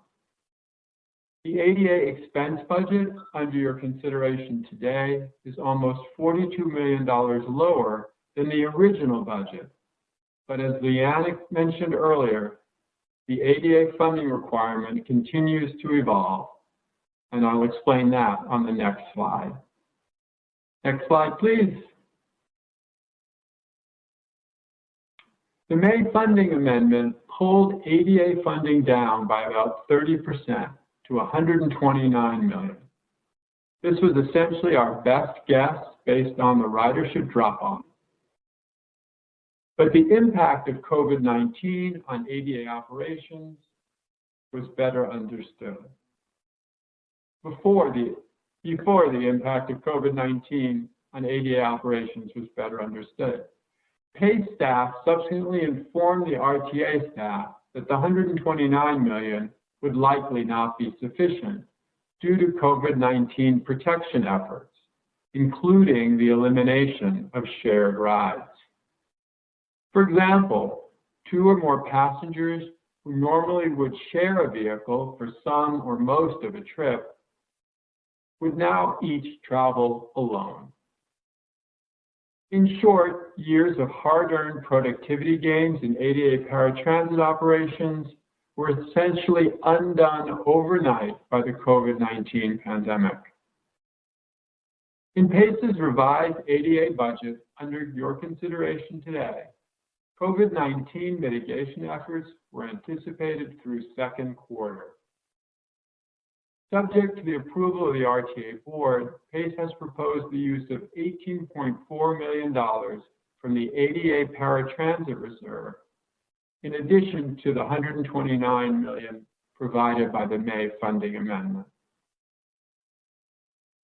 In the meantime, PACE has determined that the need to extend COVID-19 mitigation efforts will require an additional $13 million of 2020 funding, for a total of $31.4 million more than the May funding amendment.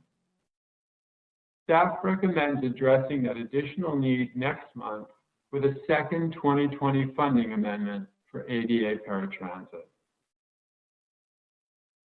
But for today, the RTA board is being asked to approve only the additional $18.4 million.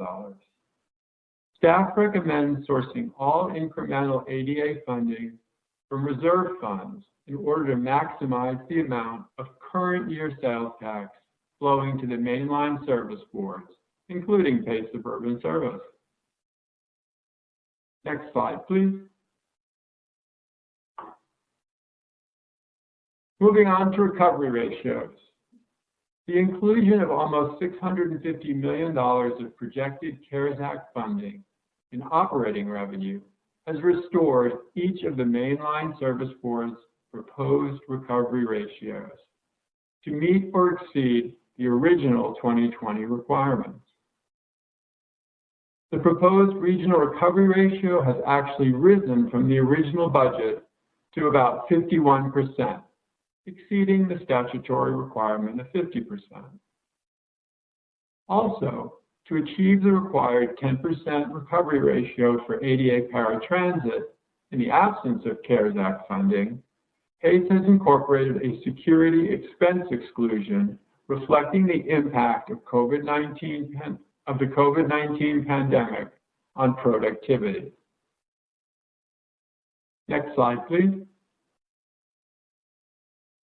The May funding amendment also sharply reduced RTA's sales tax allocation by $36 million. Actions needed to be taken to keep the RTA's needs in balance with the projected sales tax and available CARES Act funding. $3.5 million of savings have been identified in the RTA agency budget of $35.1 million, a reduction of 10%. Due to lower interest rates, projections of short and long-term debt service were reduced to provide the balance of the $7.7 million of required reductions. Next slide, please. On this final slide, please note the statement directly below the title. As I mentioned earlier, assumptions have changed in the last 3 months, and the budgets in hand are based on the gloomy sales tax projections we made back in May. Based on those projections, this slide summarizes the amount of CARES Act funding anticipated to be consumed in 2020, and in turn, the amount expected to be left over for 2021. Adding the third and fourth columns together suggests that over $1 billion of the total $1.4 billion of CARES Act funding will be required for 2020. However, due to better than previously expected sales tax and PTF results, up to $200 million of additional public funding should reduce the CARES Act burn rate for all of the region's transit agencies, including the RTA, as we move through the remainder of the year. We plan to quantify the expected improvement next month, so stay tuned. Accordingly, staff requests board adoption of the ordinance amending the 2020 operating budgets of the service boards and the RTA agency. That concludes my presentation. I'd be happy to address any questions. Thank you. Thanks, Bill. Any questions or comments from the board? I see no hands. Oh, sorry. Director Holt has a question. If you lower your hand and unmute. Thank you. Bill, could you go back to the point you made about the exception that PACE made for the PACE ADA as part of the, to make sure that they had a balanced budget for this year and in light of the increased costs? I'm not sure I understood what that exception was. So the reason for the increase in the cost is because the productivity gains that PACE has made over the last decade in combining trips of 2 or more individuals. I think Rocky explained this earlier, that they've had to go to single rides. Right, but you noted that they have made a specific exception to one of their cost lines to bring down, to accommodate the increase in costs. I understand that they have had to go to single rides during this particular period. I'm interested in the mechanisms that you referred to, that's the budget change behind the scenes. So that is how the recovery ratio calculation is being calculated. That we're now including an expense exclusion. Basically, it's a security exclusion to secure the health of the riders and drivers due to this loss of productivity. Okay, thank you.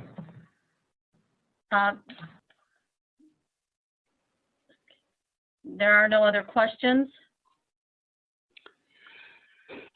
Great. Can I have a motion and a second that we approve this ordinance as submitted, please? Director Andolfio moves and Director Holt seconds. Thank you. Audrey, I believe we need to take a roll call. It's required here. Do you take the roll call, Madam Secretary? Certainly. Director Andolfio? Aye. Director Canty? Aye. Director Carey? Aye. Director Colson? Yes. Director Frega? Yes. Director Fuentes? Aye. Director Gavin? Yes. Director Groven? Yes. Director Holt? Aye. Director Cotel? Aye. Director Lewis? Yes. Director Melvin? Yes. Director Pang? Yes. Director Ross? Yes. Director Sager? Yes. Chairman Dillard? Yes. 16 ayes and no nays. Thank you, and that will be so recorded. Let's move on to 7B, which are resolutions certifying the financial results for the second quarter of 2020. B, good morning. Good morning, Mr. Chairman and members of the board. This is B. Raina Hickey, Chief Financial Officer with the RTA. Today I am presenting the year-to-date financial results for the second quarter of 2020, which are subject to your certification. Keep in mind that the results are now being compared to the amended 2020 budget, which recognizes the inclusion of federal CARES Act funding, as well as the amended RTA funding levels established in May. Because the service boards mostly incorporated actual results for the first half of the year into the revised budgets, many of the variances from budget for year to date are zero or close to zero. At the end of the presentation, I will be recommending that the board certify that the results of operations of each service board and the region as a whole are in substantial accordance with the just adopted 2020 budget. Next slide, please. System ridership through June was 46.5% below prior year and 0.1%,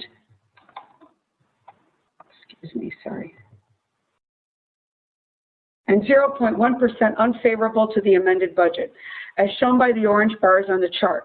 April, our first full month of COVID-related impact, produced the lowest ridership result, down more than 80% from prior year. On a positive note, ridership increased slightly in May and June as the state and city progressed through their phased reopening plans. We can also see from the dotted line that the revised service board budgets assume ridership recovering to only about 35 to 40% of normal levels by the end of the year. Next slide, please.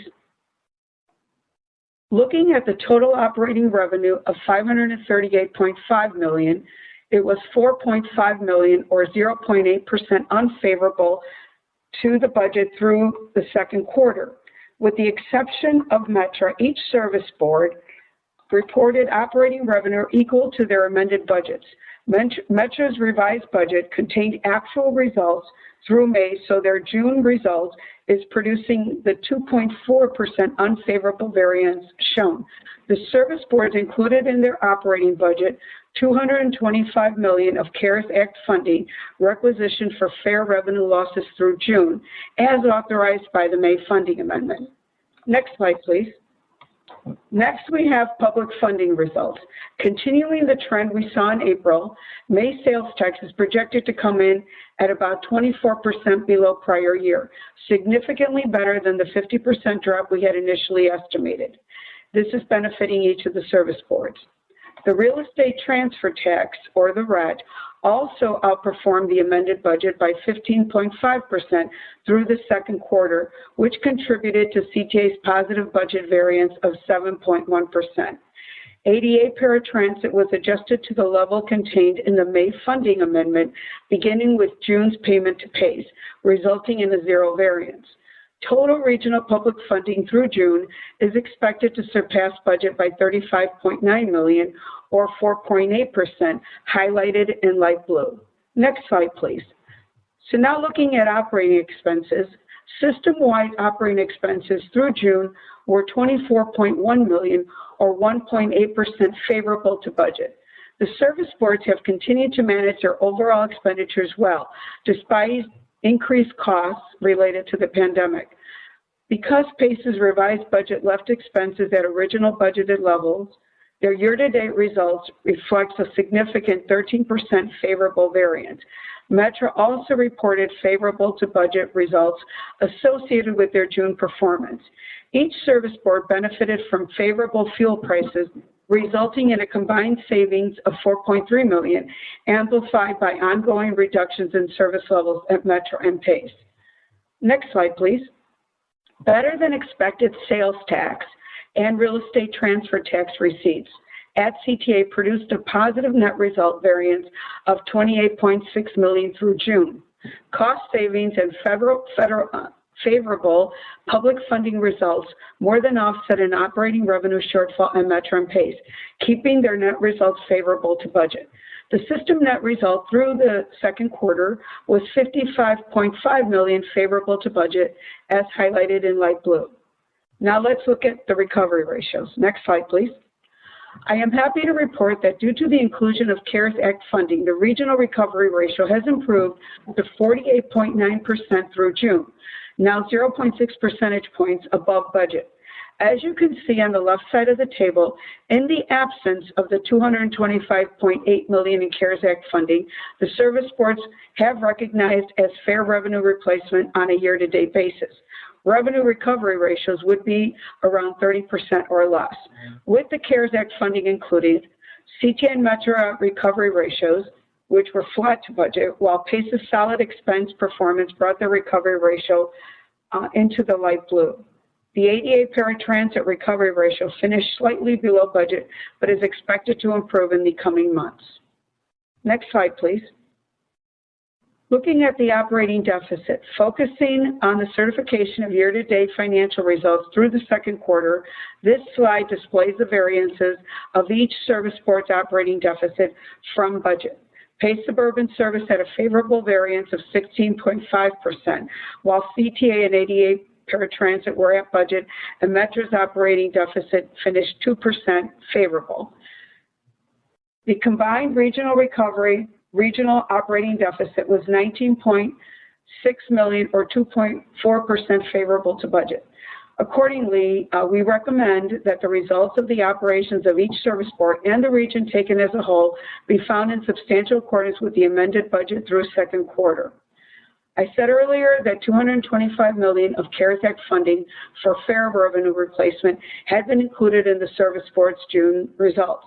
When you add an additional $85 million of CARES Act funding requisitioned for public funding replacement by the CTA, Metra, PACE, and RTA, the region has requisitioned a total of $310 million of CARES Act money, or about 22% of the total $1.4 billion available. So that funding is flowing and is also being reported by CTA, Metra, and PACE to restore the regional recovery ratio to 48.9%, an acceptable level for this time of the year. That concludes my remarks. I'll try my best to answer any questions. Back to you, Mr. Chairman. Thank you. Are there any questions? I'm not seeing any hands raised at this time. So can I entertain a motion in a second, please? Director Cotel moves and Director Pang seconds. Great, thank you. Madam Secretary, take the roll then, please. Director Andolfio. Aye. Director Canty. Aye. Director Carey. Aye. Director Colson. Aye. Director Frega. Aye. Director Fuentes. Aye. Director Gadding. Yes.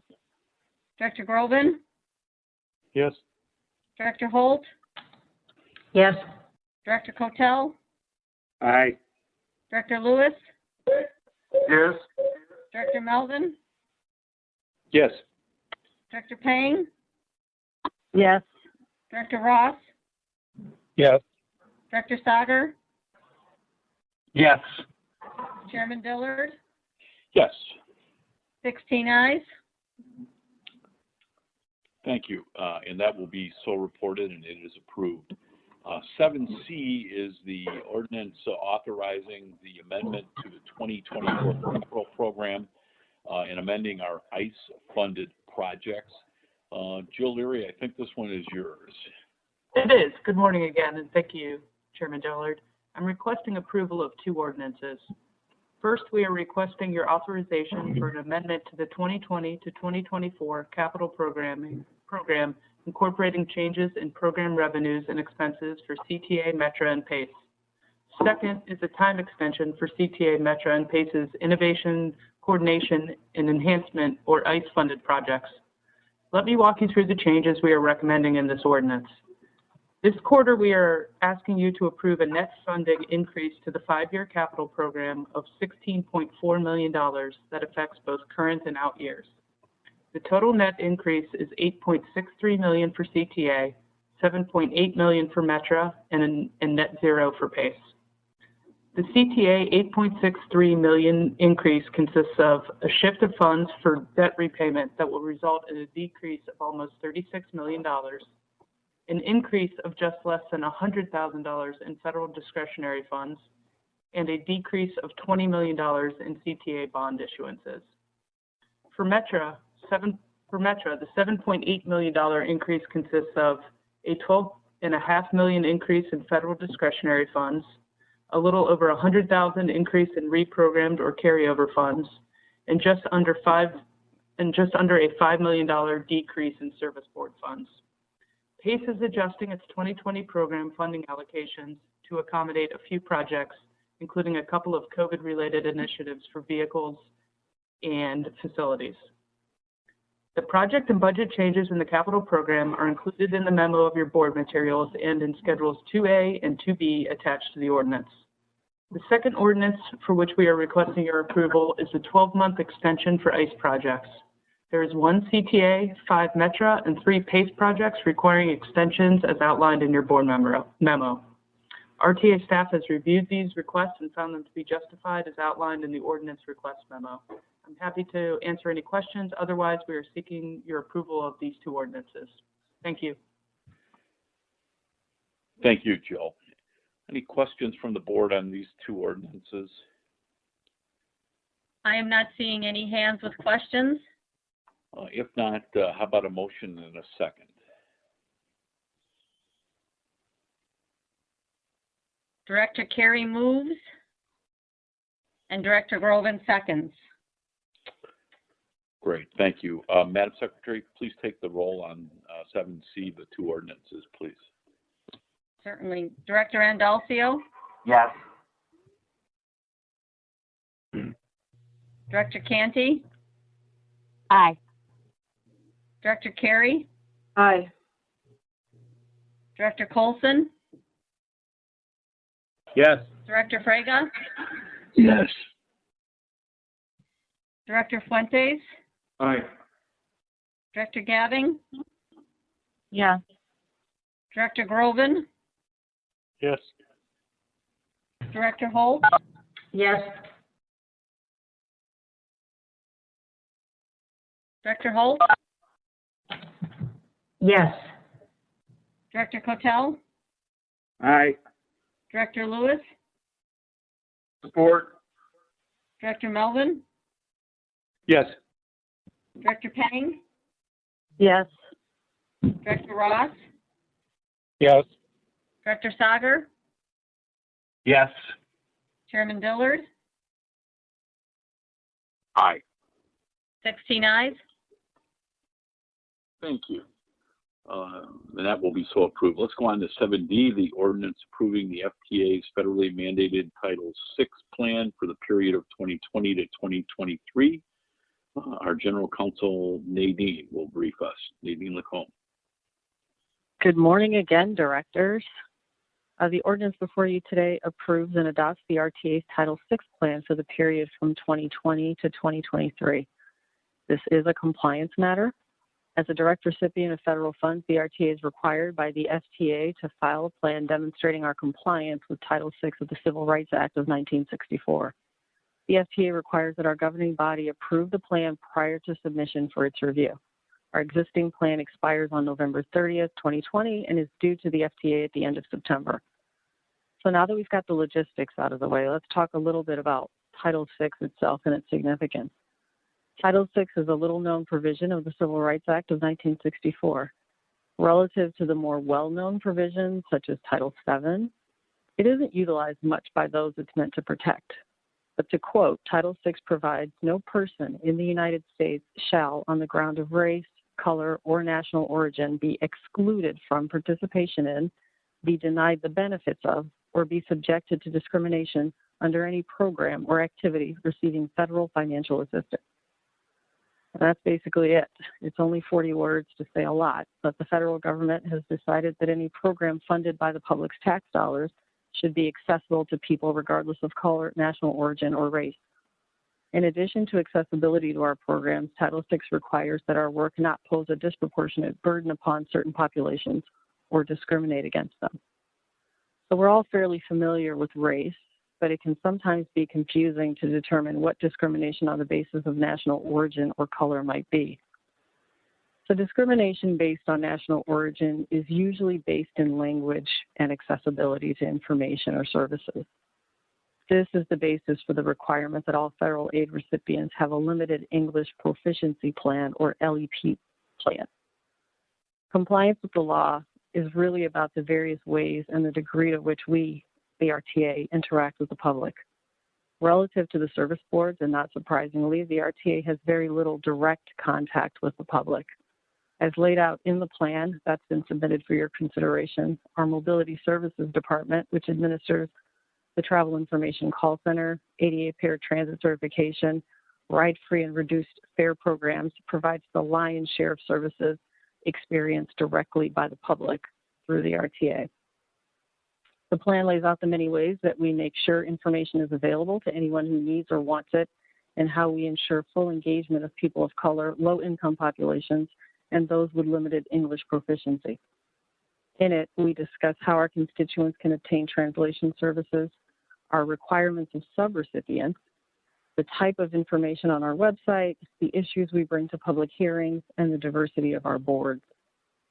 Our plan includes all 8 of the elements required by the FTA circular that sets out the requirements for Title VI compliance.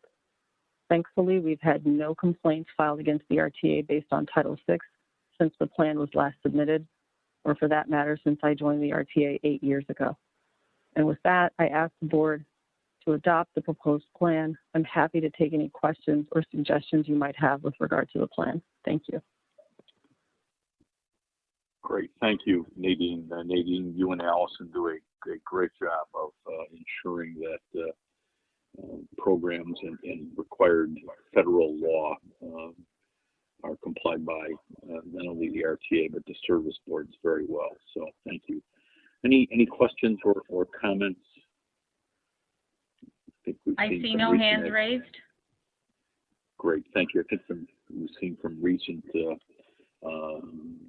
activity in American life, this becomes more and more important than ever. So with that, a roll call is required. I have a motion and a second on this for the approval of this ordinance. Director Canty moves and Director Fuentes seconds. Great. Madam Secretary, take the roll, please. Director Andalcio. Aye.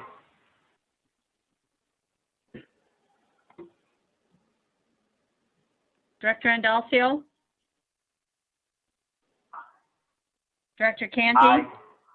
Aye. Director Carey. Director Colson. Yes. Director Fraga. Director Fuentes. Aye. Director Gabbing. Yes. Director Groven. Yes. Director Holt. Yes. Director Cotel. Aye. Director Lewis. Yes. Director Melvin. Yes. Director Pang. Yes. Director Ross. Yes. Director Sager. Yes. Chairman Dillard. Aye. 16 ayes. Director Canty, you can lower your hand. Thank you. Great. Thank you, Madam Secretary, and all. 7E is our next item, and that is the ordinance authorizing contracts for state consulting services. Our Governmental Affairs Director, Jeremy LaMarche. It's all yours. Thank you. Thanks. Good morning, Mr. Chairman, directors. This is an ordinance to approve our annual state legislative consulting contracts. These firms will provide the RTA with additional resources and expertise as we continue to navigate the state's legislative process.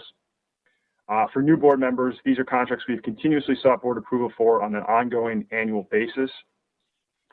We've partnered with all these consulting firms in the past, and the majority of the firms have been under contract with the RTA for over 9 years. So they're very familiar with all of our legislative and regulatory issues that we face on a daily basis. Due to the current fiscal constraints, this ordinance does propose to scale back the total expenditure on these contracts over the previous year, so there is cost savings involved. That concludes my remarks, and happy to answer any questions. Thanks. Great, thank you.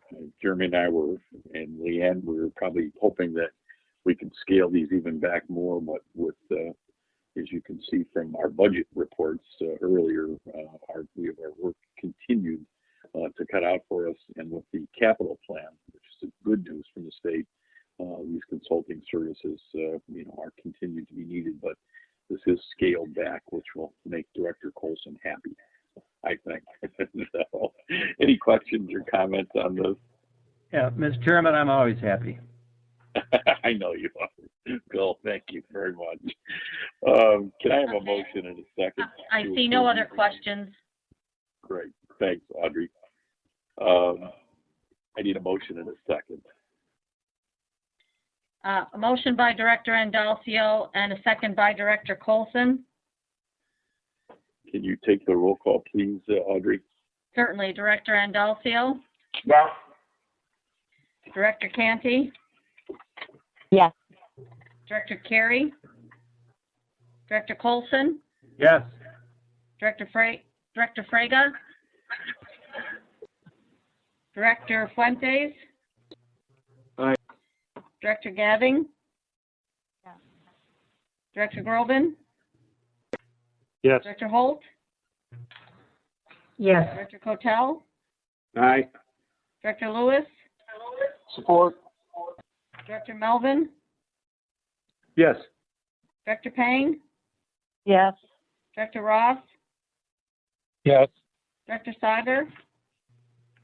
Yes. Chairman Dillard? Yes. 16 ayes. Thank you, and that will be so reported. The next item of business is 7F, which are expense reimbursement as required by law and our rules. Any questions or comments on that? It's been submitted in your packet. I see no questions. Seeing no questions, can I have a motion or a second to approve the expense reimbursements as submitted in the packet? Director Cotel moves. Director Frega seconds. Thank you. And will you take the roll on that, Madam Secretary? Director Andalcio? Yes. Director Canty? Yes. Director Carey? Aye. Director Colson? Yes. Director Frega? Yes. Director Fuentes? Aye. Director Gadding? Yes. Director Groban? Yes. Director Holt? Yes. Director Cotel? Aye. Director Lewis? Yes.